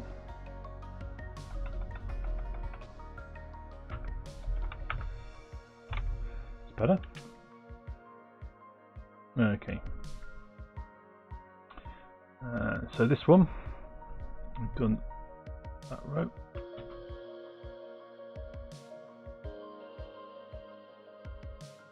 So southwest is going to all different. It's going to go to 3. North, going to go to 4. East goes to 5. Northwest goes to 6. Southeast goes to 7. Northeast goes to 8. West goes to 9. Down goes to 10.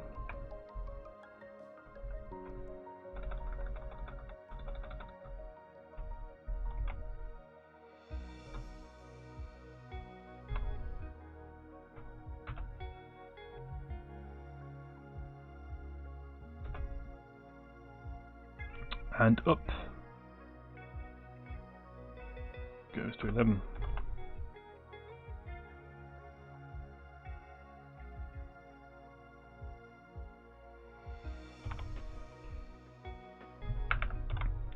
Okay, now we're into room 3. Okay, so this one is a maze of twisting little passages, all different.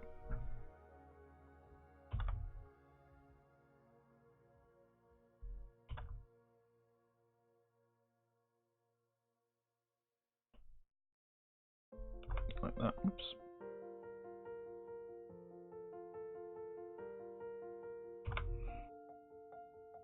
Devious, huh? Okay, so the west going to 1, east going to 2, southeast is going to 4, northwest to 5, Southwest to 6. Northeast to 7. Up is going to 8. Down is going to 9.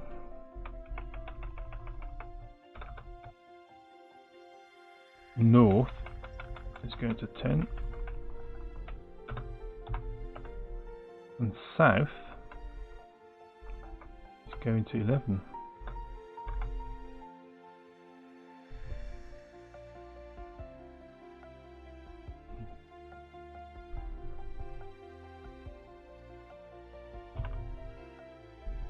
And they got all different 4.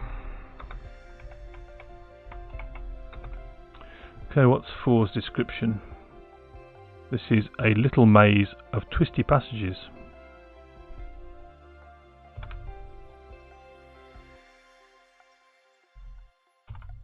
All subtly different names. This is how you actually solve the maze. As you can see, it'd be pretty difficult otherwise. Okay, so that's we're on 4. So northwest goes to 1. Southeast goes to 2. Up goes to 3. North goes to 5. South goes to 6. West goes to 7.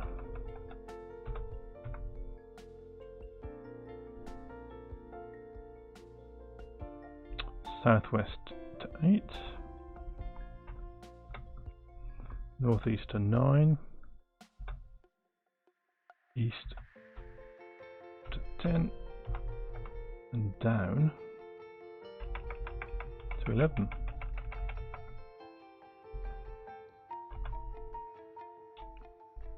Actually, there's a room there's something we've missed. So this is all like 2. I don't think we've got a south. So south doesn't go to 3, it repeats. So that goes to vending machine. And we need to create that.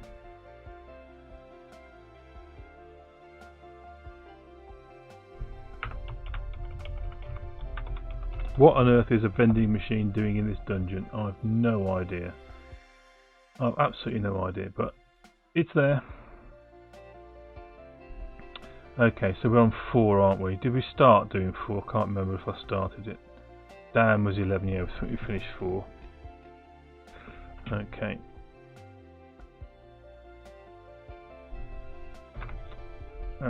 This is going to be, next one's going to be 5. Just quickly check, north should be 10. So I haven't done it. No, north should be 5, and it is correct here.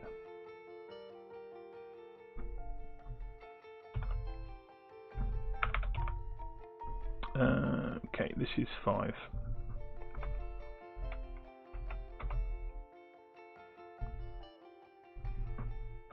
Just make sure we've set all these correctly. Yeah. Okay, so what's the description of this one? So 5 is a twisting maze of little passages, all different.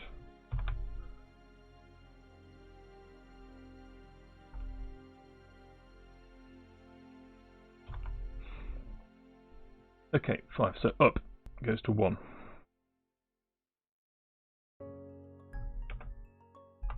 South goes to 2. Down goes to 3. West goes to 4. Testing this is going to be a laugh, isn't it, eh?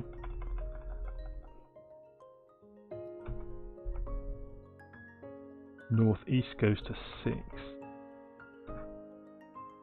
Southwest to 7. East goes to 8. north to 9, northwest to 10, and southeast goes to 11.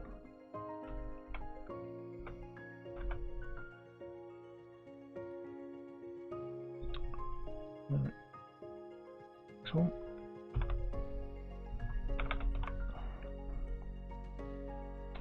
So location 6.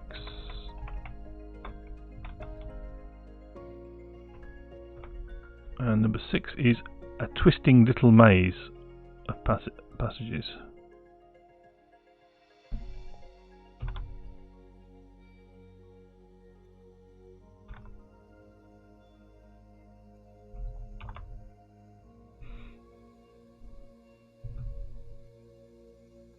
Okay. So that was 5, we're down to 6. Northeast goes to 1. Southwest to 2. North to 3. Northwest to 4. Southeast to 5.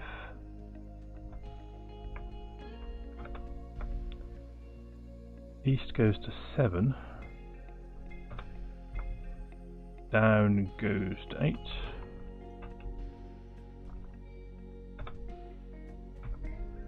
South goes to 9.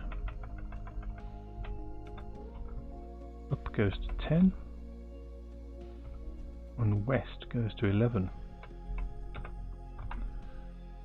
They're all different, aren't they? Yep.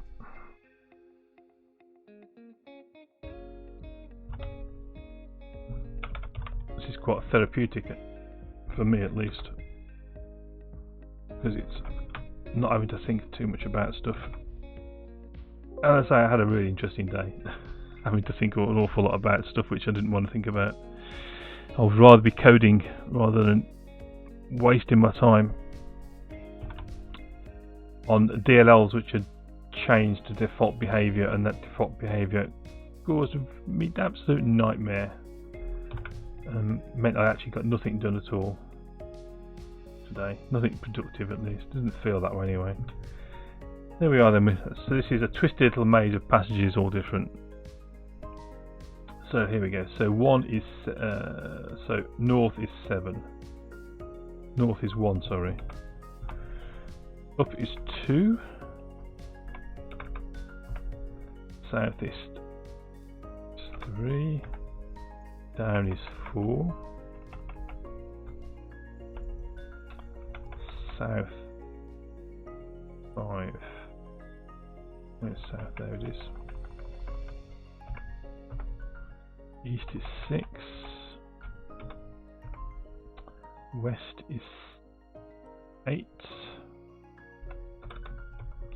Southwest is 9.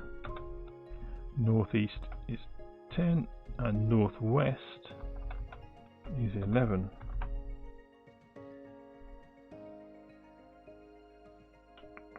Okay, good.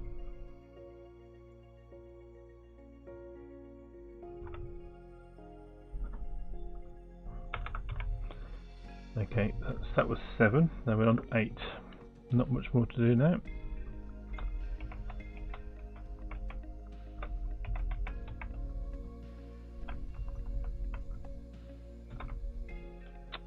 Okay, so 8, the description of that is a twisty maze of little passages, all different.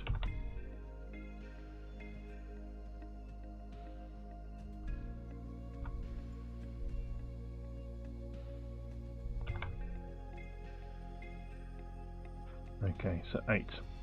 East goes to 1. North goes to 2. West to 3. Up to 4. Southwest to 5. Down to 6. South to 7.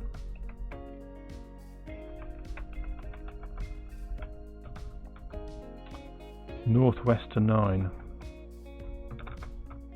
Southeast to 10. And northeast to 11.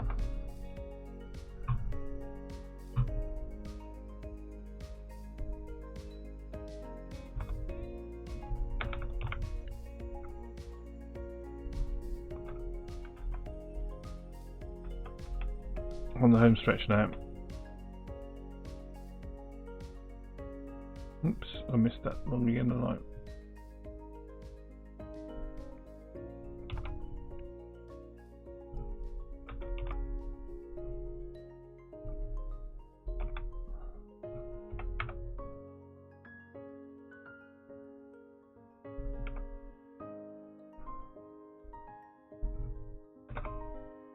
So, description for 9 is a little twisty maze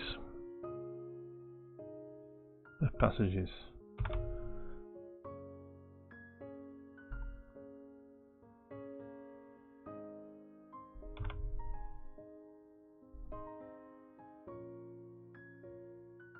There was two number threes. One of the first, all different, was 2 places number 3. Okay, so we've just got down to 9, so let's pop up and see if we can see that, because the last thing we want to do is make an error if we can help it in here, because this will be a nightmare to debug. So only 1 3 there. The vending machine, 1 3. No 3 at all there, which is probably correct because it's its own. That looks okay. 1 3. 1 3.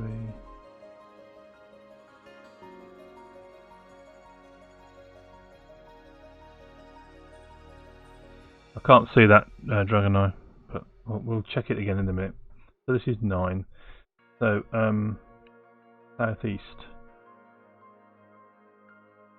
Just a 1. West to 2. Northeast to 3. South to 4. Down goes to 5. Up to 6.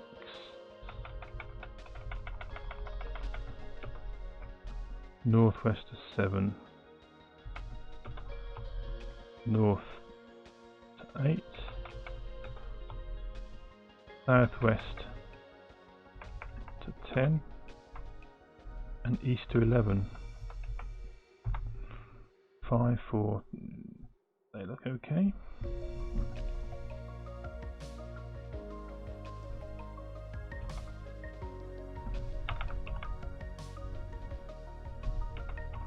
And the penultimate one then.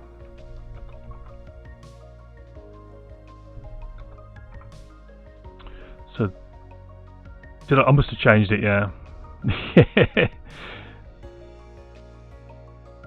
So I don't blame if you turn away. This is not exactly the most riveting of viewing, but hopefully it gives a little bit of insight on how you create these kind of things. Unfortunately, there is a fair amount of donkey work in actually creating all the rooms. Okay, so that's a maze of little twisting passages. So down in this case is going to go to 1. Northwest to 2. East to 3. Northeast to 4. Up goes to 5. West to 6. North to 7. South to 8. Southeast to 9. And southwest to 11. One looks all different. Yep, looks okay, and there's the last one. So let's get that in.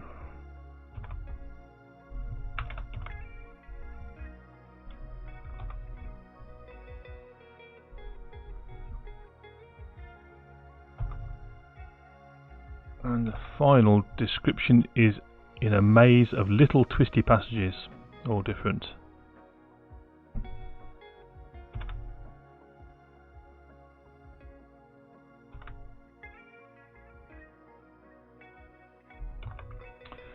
Okay, so tick off number 10.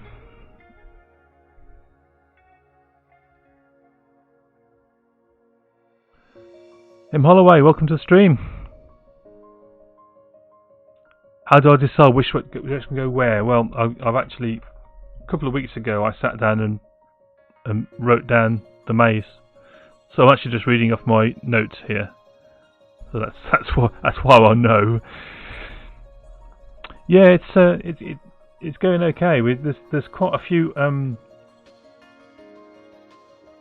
design challenges going around in my head about this. So we kind of, one of the things I wanted to do is get the maze built today. But when we first started, I don't know if you were lurking at the time, we were looking at lamps and batteries. There's a few little challenges around that because ultimately I'd like the game to be as multiplayer as possible, and there's this idea that your lamp runs out of batteries, and you can find some more batteries in this maze, which gives you effectively infinite light in your lamp after that. But every player who takes part in the dungeon needs a lamp, but it'd be too simple just to have a whole bunch of lamps sitting at the start, and you can go back and just get a new lamp each time. So yeah, that's proving a bit of a kind of a thing to think about. So let's just finish it off then. So southwest goes to 1, northeast to 2, northwest to 3, east to 4. Yeah, I have to have my crib sheet for this one because there's no way I could ever remember or figure out where these have got to be, because they've all got to logically join up. 6 for north, down goes to 7, so it's all worked out on a grid. Southeast is going to go to 8, up goes to 9, and south goes to 10. Quick look, that's 7, 1, 2, 3, 4, 5, 6, 7, 8, 9, 10, that's correct. Okay, that's that, and the only thing we need to do apart from that is the vending machine cave, which is the kind of heart of the maze, so let's build that as well. And we're going to have a secret in this cave at some point, but we won't bother at the moment. Vending machine.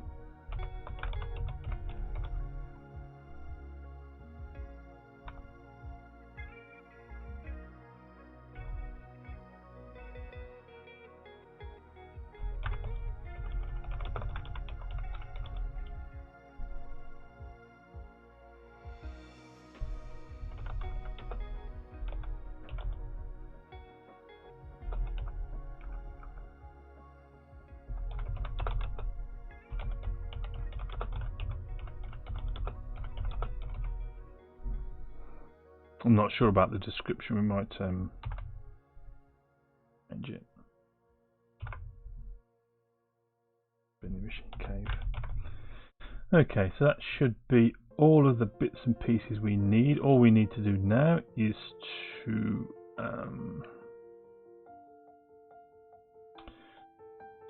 figure out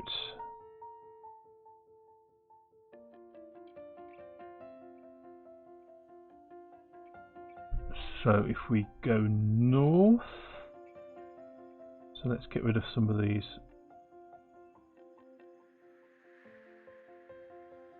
So we go, there's going to be some secret moves in here, but we'll just change it for now. So this is going to go to all different 2.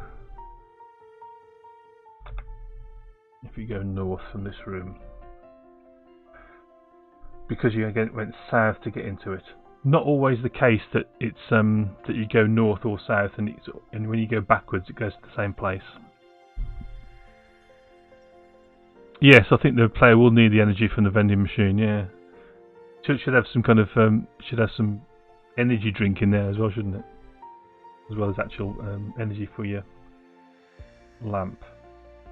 Let's move these typesets.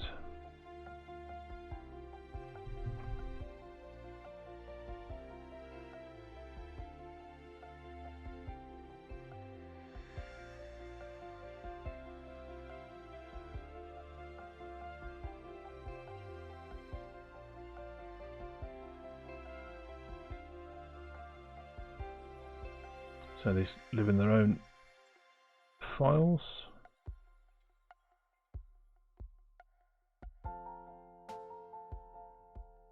Number 5 can go. 6.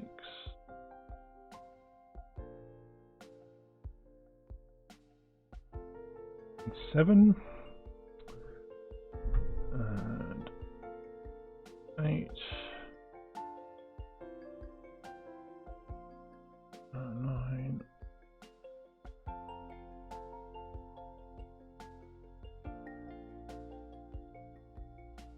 Come on, 10.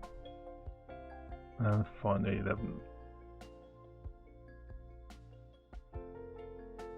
Okay, now we can find all those different ones there. 1, 2, 3, 4, 5, 6, 7, 8, 9, 10, 11, and let's drop those into that folder. There we go. So that's the all different maze. Okay.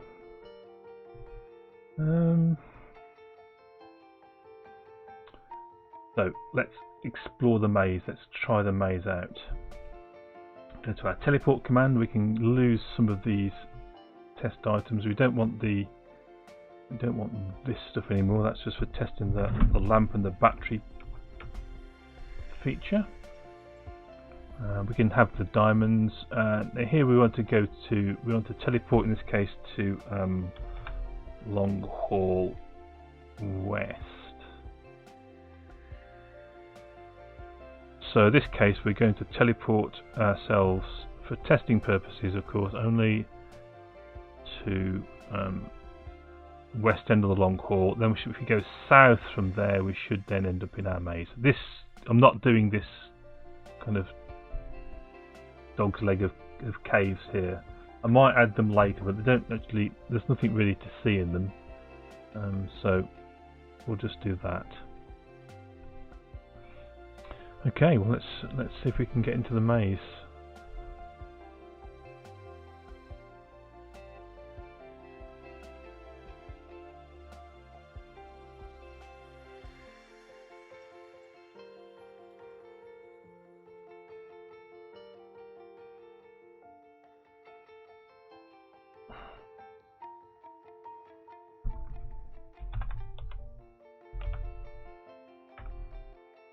Might need to what we hit here. Sequence has no.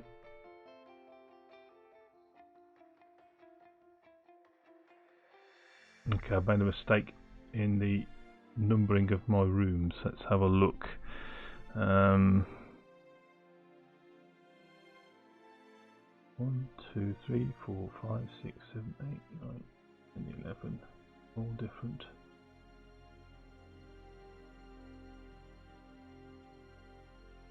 And all different maze. All different 1. Different 10. Different 11. 2. 3. 4. 5. 6. There it is. That should be 7. Let's make sure the others are okay. 8. And 9. Yeah, they're fine.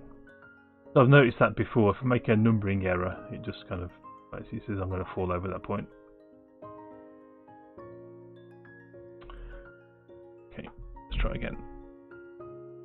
Yeah, the move function's right. That's in CodeRush, but I think a lot of the refactoring kind of tools, the productivity tools like ReSharper has the same feature. It's nice. So you can build everything nicely in one file and just move it out.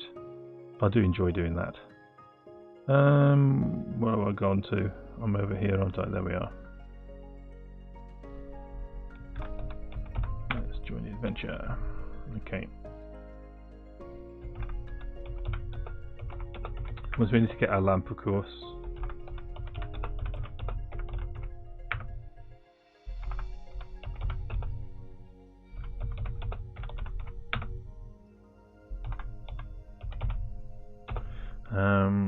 Then we need to teleport.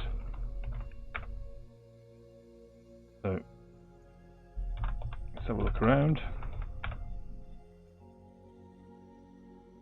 So there's a narrow north-south passage, and we said we needed to go north, didn't we?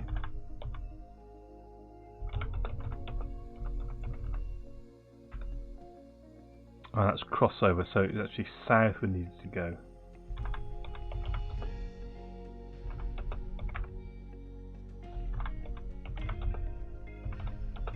Is that right? Where's me map?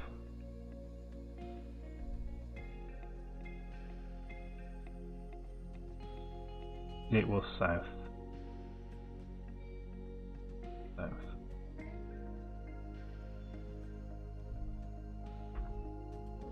So in the maze, the twisty tunnels are all different. Okay, so from here.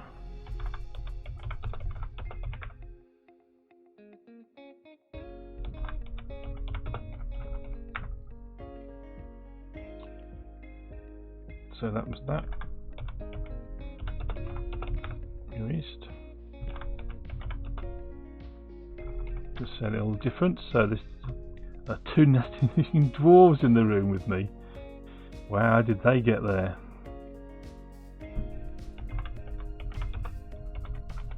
Throw the axe.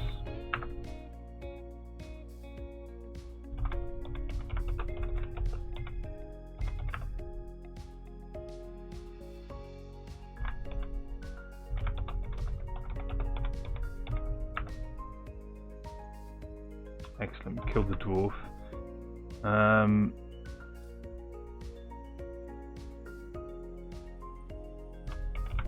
Go south from here. I'm in the vending machine cave. So my solution, which I also have written down, of course, works. So we got to the vending machine caves, which is good. And so now we need to look at the vending machine, don't we? We need a vending machine in there.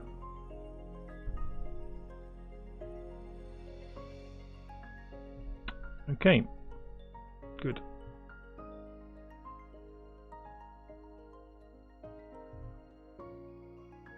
So we need an item, a new item called a vending machine.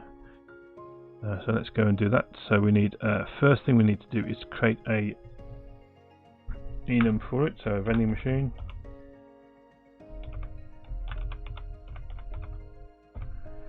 So that's that, and then we need a class. So let's get a similar looking item. What's a similar item to it? Mailbox, perhaps.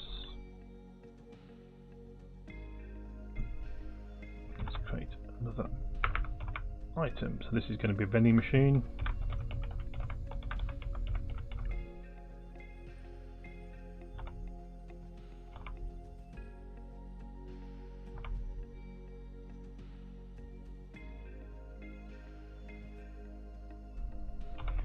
Vending machine selling batteries.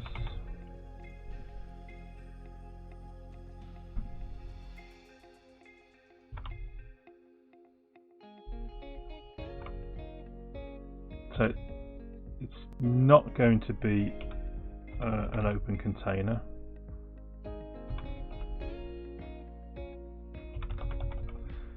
Oops. Okay, so we got our vending machine. Let's move that into its own class, into its own file as well. So this is another one of these instances where you might want to do things with the vending machine, like feed vending machine, but that's not going to be the moment. We have to use the coins as the interaction point. Pick up the dwarf and put it in the inventory. Yeah, that's an interesting point though, Dragonite. You say in jest, but the dwarves currently aren't items which are in the room. They just only appear to be in the room. They're wandering monsters, and that's causing me an issue. In that, just like in this case, I want to put coins into the vending machine to get the batteries. I have to interact with the coins, use the coins rather than the vending machine itself. Same with the dwarf. It's the axe that you're wielding to kill the dwarves. You're throwing the axe or swinging the axe, but it's saying throw axe isn't the natural thing to do at that point. You might want to kill the dwarf or attack the dwarf or slay the dwarf or whatever. But there's no dwarf to interact with in the room, so I've got a bit of a dilemma how to solve that. And I do have a dwarf item which I could kind of teleport into the room for the purposes of interacting with. I'm not quite sure if that's the best way to do it. So let's go to the coins. We've got a vending machine, so we're going to ignore the vending machine for now. We're going to go to the coins. Now the coins are treasure. So by using the coins to buy some batteries, you're actually going to reduce your potential top score, because you get so many points for taking the actually that's interesting, it says nugget there, look.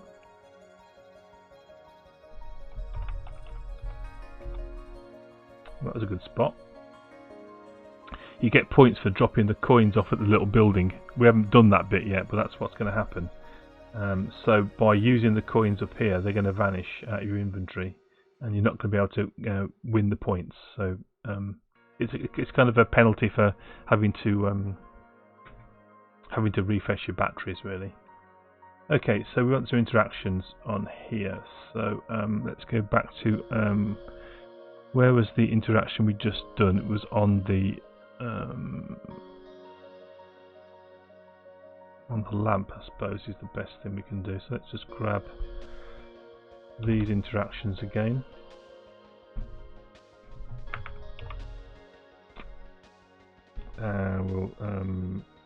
We'll call it pay.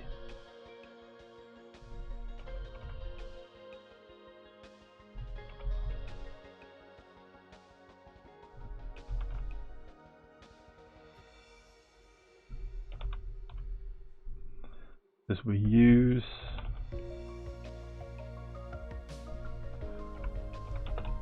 what else could we have? Spend, insert,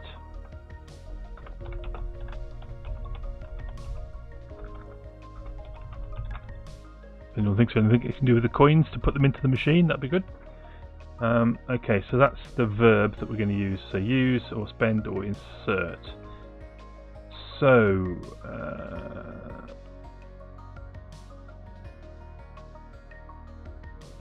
what we need to do then is remove from inventory.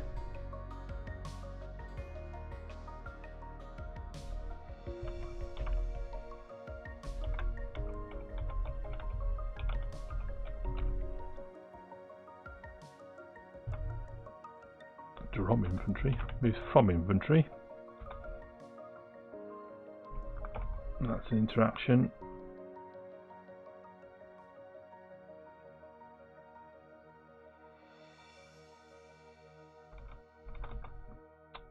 So we lose the coins.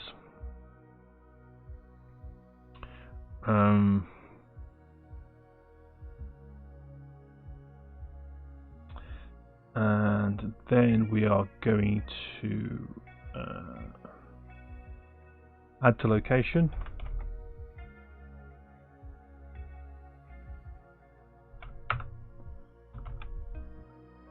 We're going to add a item factory get instance,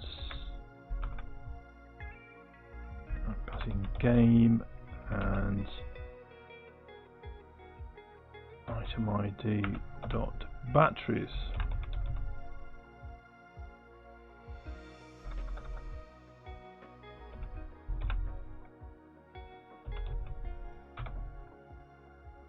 So that should put that in there, we'll display.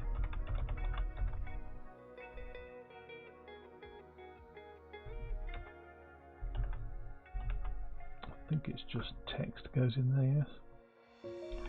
You insert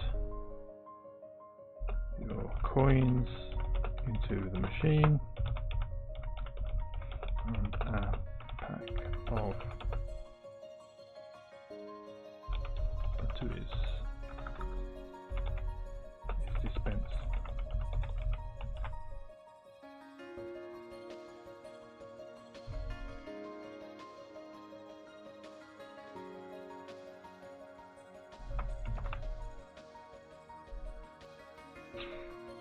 Okay.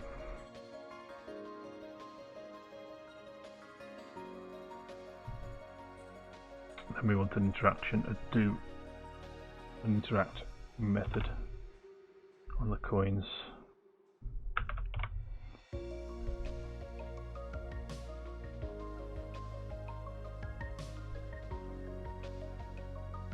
You're not carrying coins.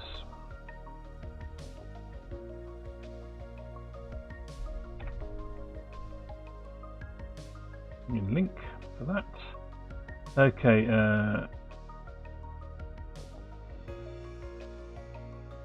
item IDs, coins, yep. So if I'm getting coin or carrying coins, any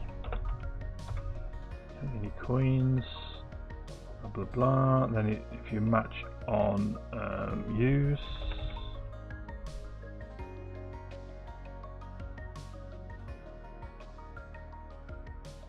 then you're simply going to do the stuff.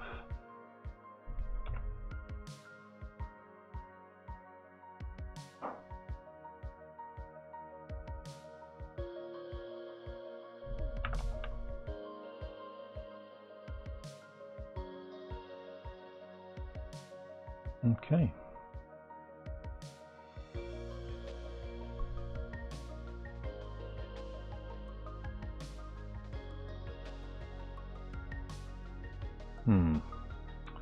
Okay, well that should... What's wrong up here? We're missing a bracket. Yep. Let's try a build and make sure we're okay.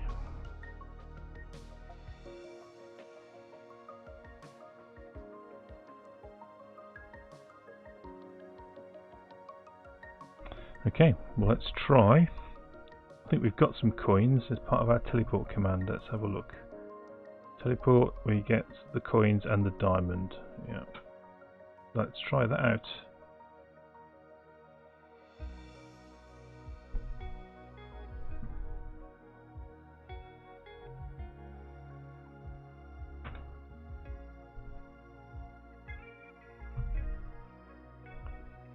So, Dragoneye, if you're still watching, why don't you try joining the game?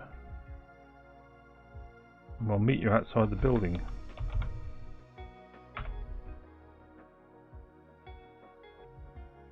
Our Dragoneye's here, so you can see it says Dragoneye's here. So if I do ADV, say hi there,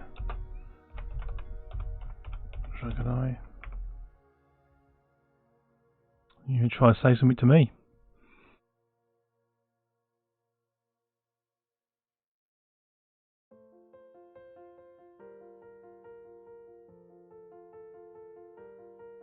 Yep, there we go.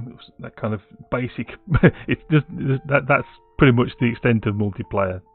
You can tell if we're in the same area and talk to each other.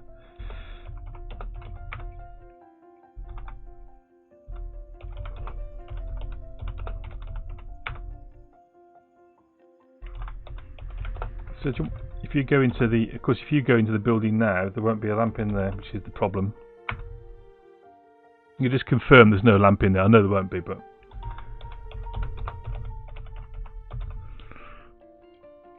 so let's teleport off to the maze.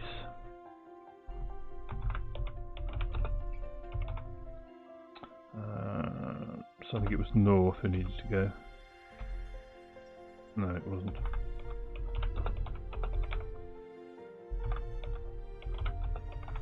South. Then we need to go that way.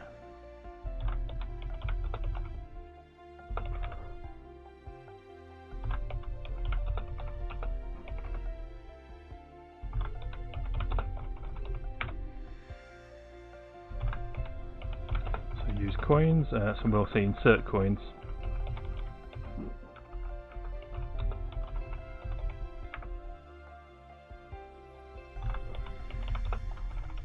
And there we get our batteries, packet of fresh batteries. So that's working nicely. So if we had inventory as well, make sure we haven't got any coins, which we haven't. We've used the coins up, so that's good. So Dragonar, did you go into the building and did you see that you haven't got any in the browser? Right, I see. Okay.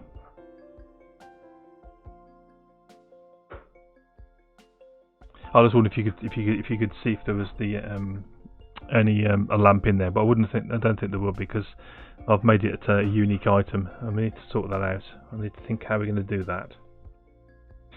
Right, that bit seems to be working nicely. So I think what we're going to do is we're going to have a secret area. Which currently won't go anywhere, but it'll be the jumping off point for some more of the dungeon. So I did write down my locations I wanted to do.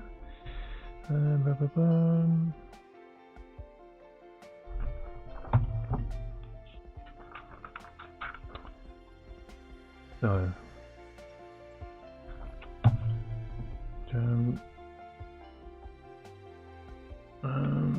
catacombs. Oh, there it is. It's on the grid. Rough-hewn room. So let's create a rough-hewn room. So we need a location.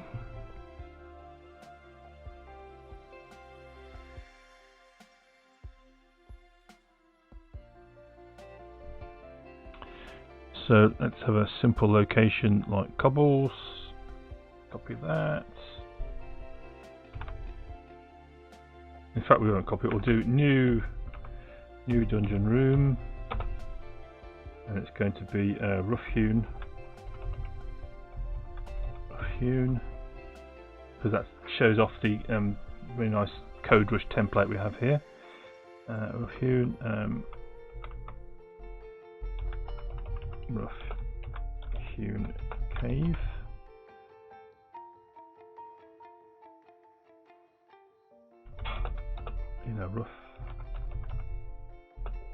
Rough-hewn cave.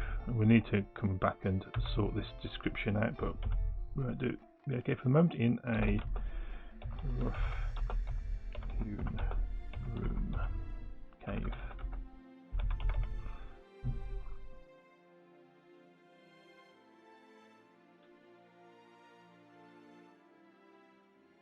Okay, so new player move. Currently it's going to be a vending machine, and it's going to be north. And there's going to be no other exits at the moment, so this is a jumping off point for future cave expansion. So in here we need rough-hewn.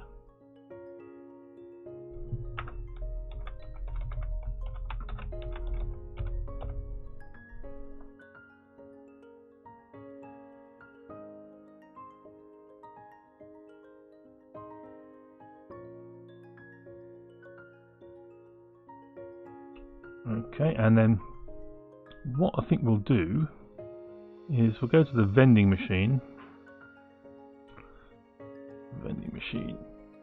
and we'll have some interactions on this. Let's go and get an interaction that we just done. So what did we do? We did coins, didn't we? So that's a nice simple one. Got that. And this is going to be push command. So this is the kind of this is why I decided to do interactions rather than having a fixed kind of set of commands. So the commands can vary and do different things depending on what object you're manipulating.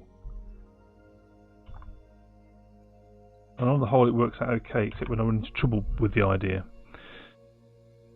How to get the window up? You have to use Discord app. You can use Discord, or you could use just in Twitch in the chat, and you should have a whispered message in Twitch chat. Dragon Eye. So in this, we're going to say you give a mighty heave on the machine and it slides aside, revealing a passageway beyond. There was a secret passage behind the vending machine. Wow. Okay, so when we do this, we need to actually add a new move to a location. Let's get rid of this line. So that's how we take care of this. We need to alter the dungeon. We need to, so where there's before from this cave, vending machine cave, there isn't any exits. We need to create an exit. So I do that with the snake, which is a blocking snake. So here we're here.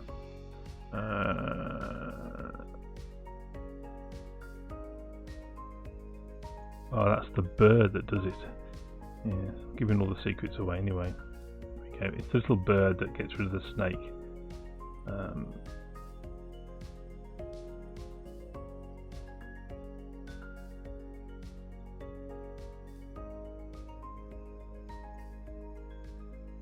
So the interaction when the snake is killed is remove destination and add moves. So we want to add moves.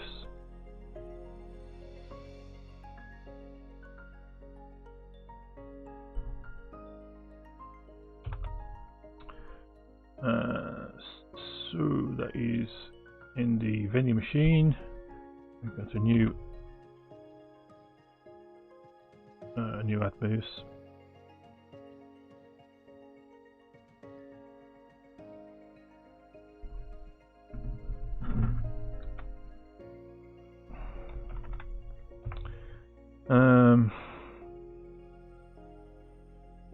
We want interactions in here. Using theatre mode, you didn't see it. I always do that, Dragon. I never see whispers when I'm in theatre mode, and people say, "Well, whispered you." What you on about? I don't know what you mean, but yeah, it's there. It was a whisper there. And it should have some more information in there. So, but unfortunately, I've closed the bot down, so you won't be able to interact with it again. But it should have had some descriptive text in there. So what was I doing? I was looking at the bird, wasn't I? So here we're just doing a new list of iPlayer move. Okay, new list iPlayer move.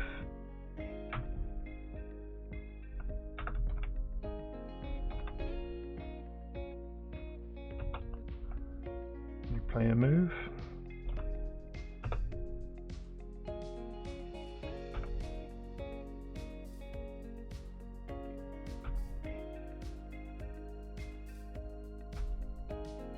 And we need to bring in locations. This is going to be rough hewn.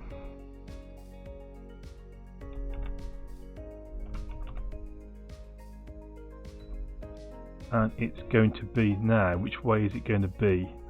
So rough hewn, the rough hewn room. We'll make it nice and simple. Where's rough hewing gone? Did I move it into its own?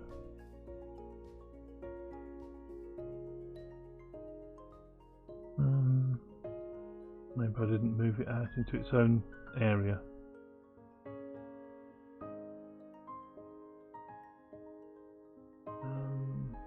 Vending machine.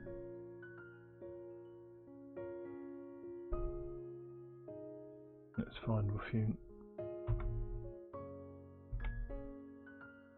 There it is. Hasn't been moved.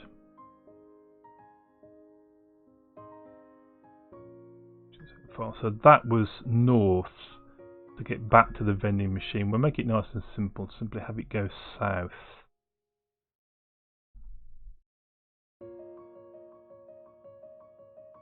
Come on. I think Visual Studio is starting to get tired. South. So we need to pass in a list of moves and a game.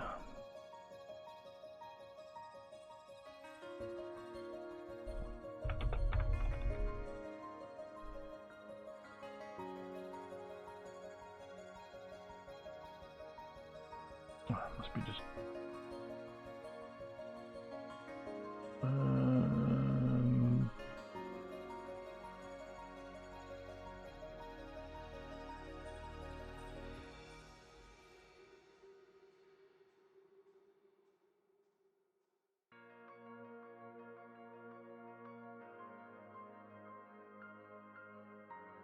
I wonder what that is then. I can't remember what add moves is doing for me. Let's go and definition of add moves.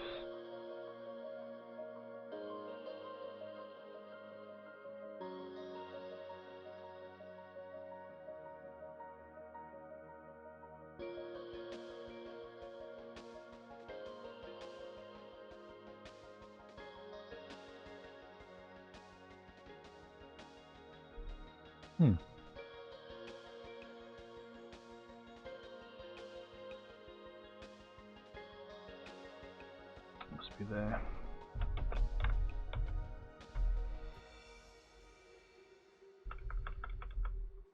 Yeah, it's better.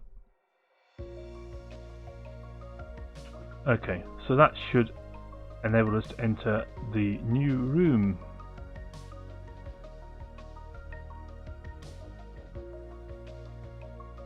So we need to now actually do the interaction.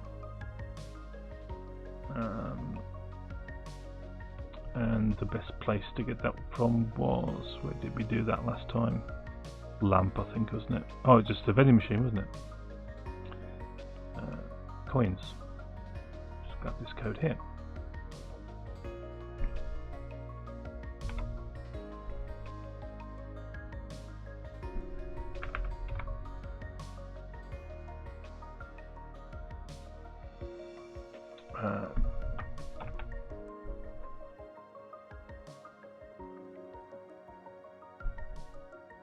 So it's not an inventory item this time, so we don't need to check if it's in our inventory. This is simply going to be push. So push, shove,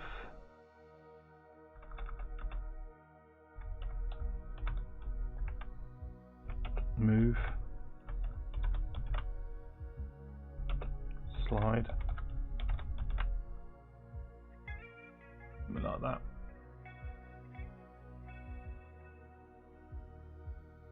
So if we give that command, that interaction, it should just move it aside. Let's give that a go.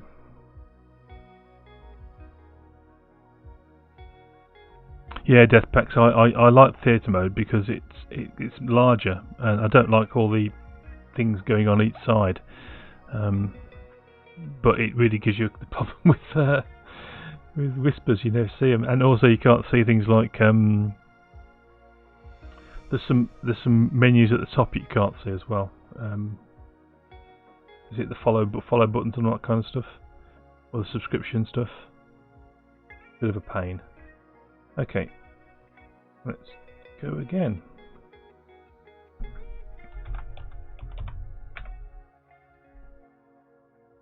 And if you'd like to kind of come into here and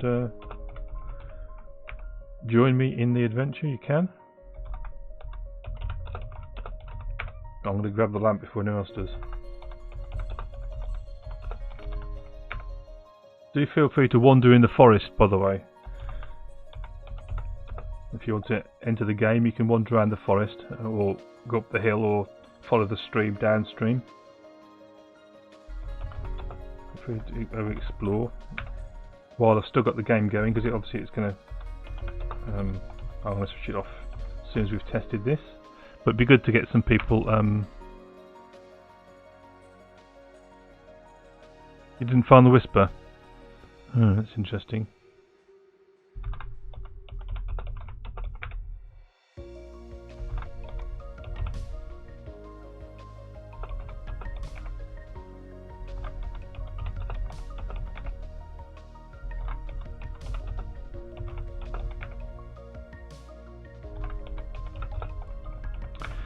I wonder why you aren't seeing the whisper. Yeah, that's interesting.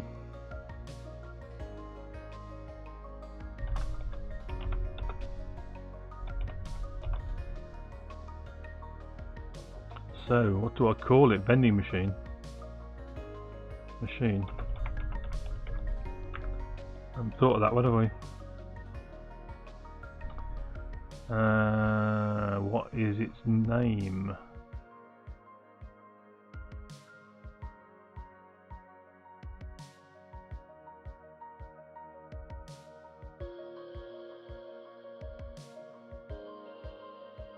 Okay, interesting. I've not thought about this bit, have I? So what's coins? Let's look at coins.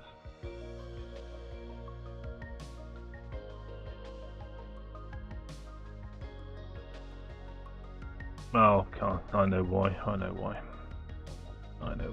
So we need to go to our item creation, item factory. What did I create it with? I didn't create it at all. So we need to create a vending machine.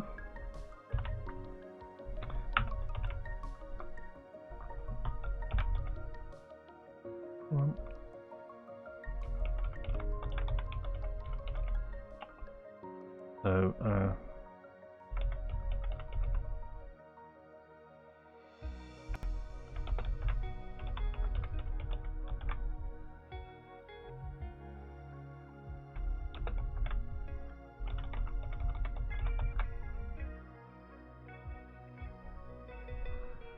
and then what we need to do is put the vending machine in the vending machine room, which is the thing I forgot. So contents,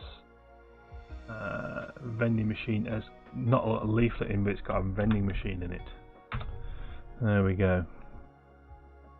So that should tie up everything. So we create the contents that way. Right, let's run that up again and try it again.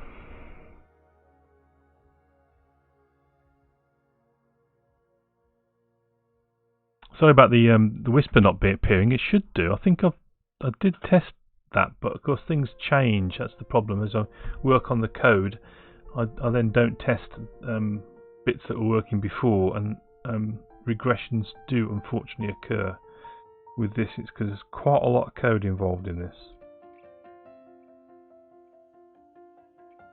If you go to my Discord, you should be able to play from there.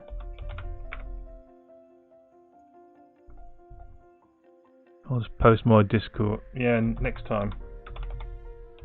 If anyone does want to have a play. Did I misspell that? I did, didn't I?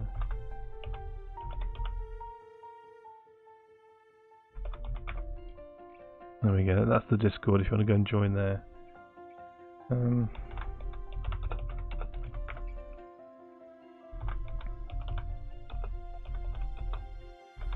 Get the lamp. The lamp. Teleport. Go to the south.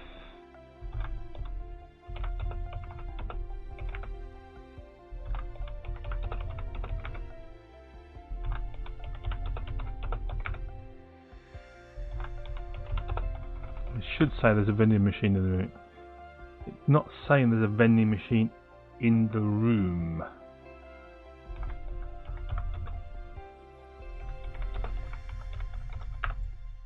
Yeah. For some reason, it's not finding it.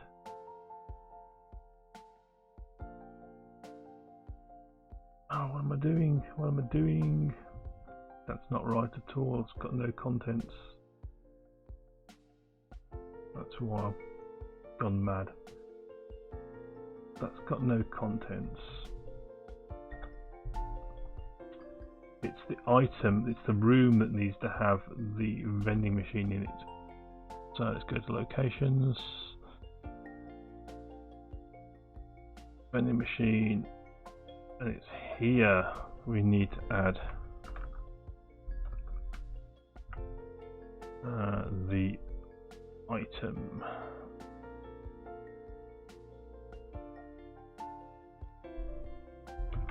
Item factory.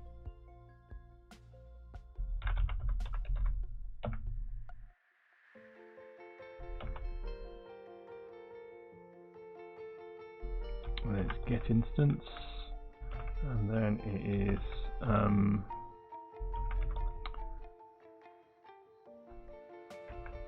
item dot vending machine. That's better. I need game.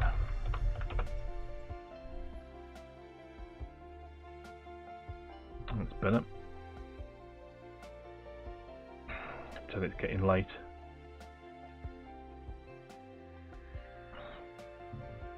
Okay, this is the last test then, and then we'll call it a day.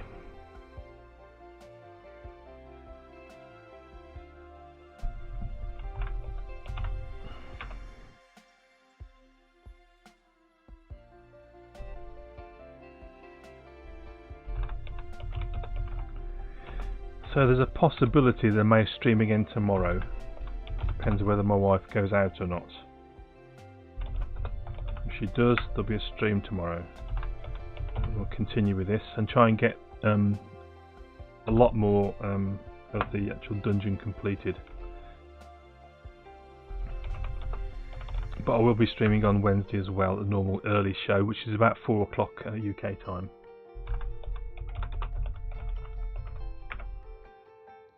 And as I say, I hope that Fuel Stable and I can work out a stream for next Monday, which will be tentatively titled T4 Templates for Fun and Profit, so that we can have a look at T4 templating and what it can do for us. We actually used that in the synthesizer project that we did for .NET Core 3.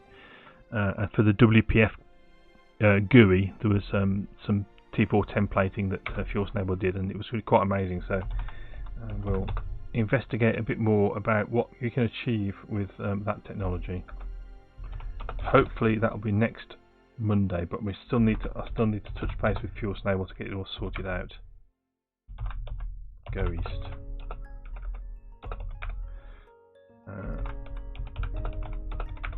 We should be in the cave now. If we look, there should be a vending machine in the cave. There's spent batteries in it. Okay, sorry about this. Let's get this sorted, get it working. So it's me, unfortunately, not paying attention. So let's have a look. Items. Item. Spent batteries.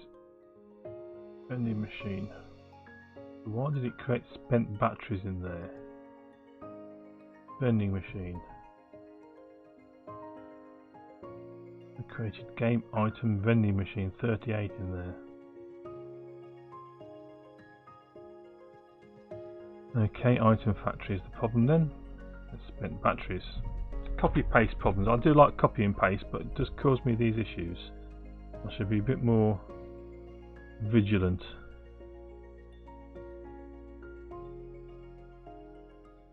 At least it's obvious when it's happening. It's when you don't go in the code and don't test it, I guess. It doesn't go in. The problem is there's such a lot of code that remembering it all is a bit of a pain. So yeah, I'm not showing very good practices really there.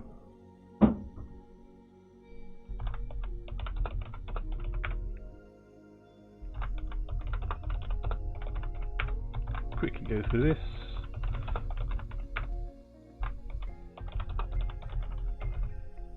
Interestingly, we came across two dwarves last time one of the first time we went around here. There's two dwarves in here with us, which was interesting. I'm not sure how they managed to get there.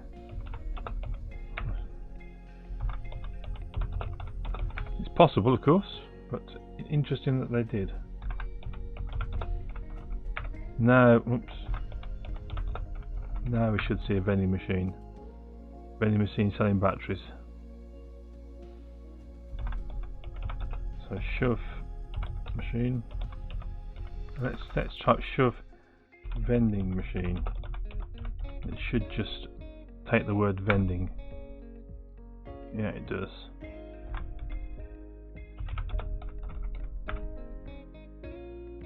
Yeah, we need to tell it what direction.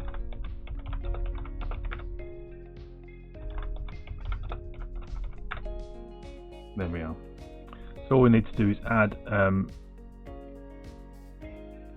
passageway to the south. And that'll be us for the day, I think. So it was vending machine there. Passageway heading south. Oops.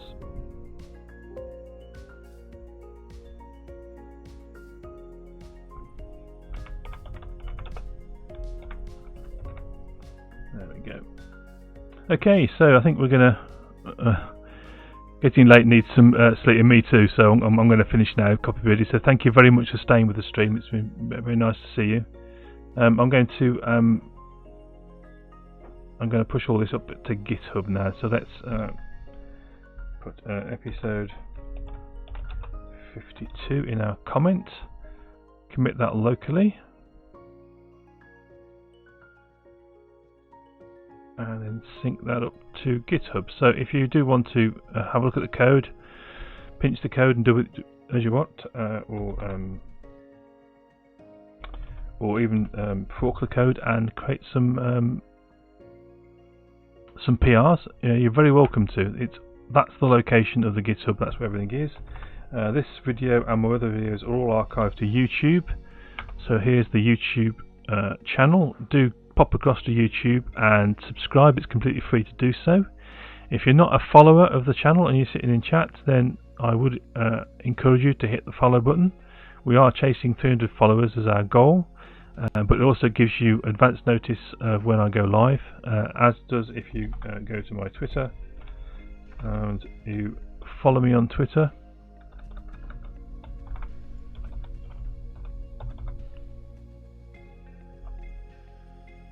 Oh, I can't spell today. Twitter, there we go. And just hit the follow button on Twitter, and then you'll get notices when I go live.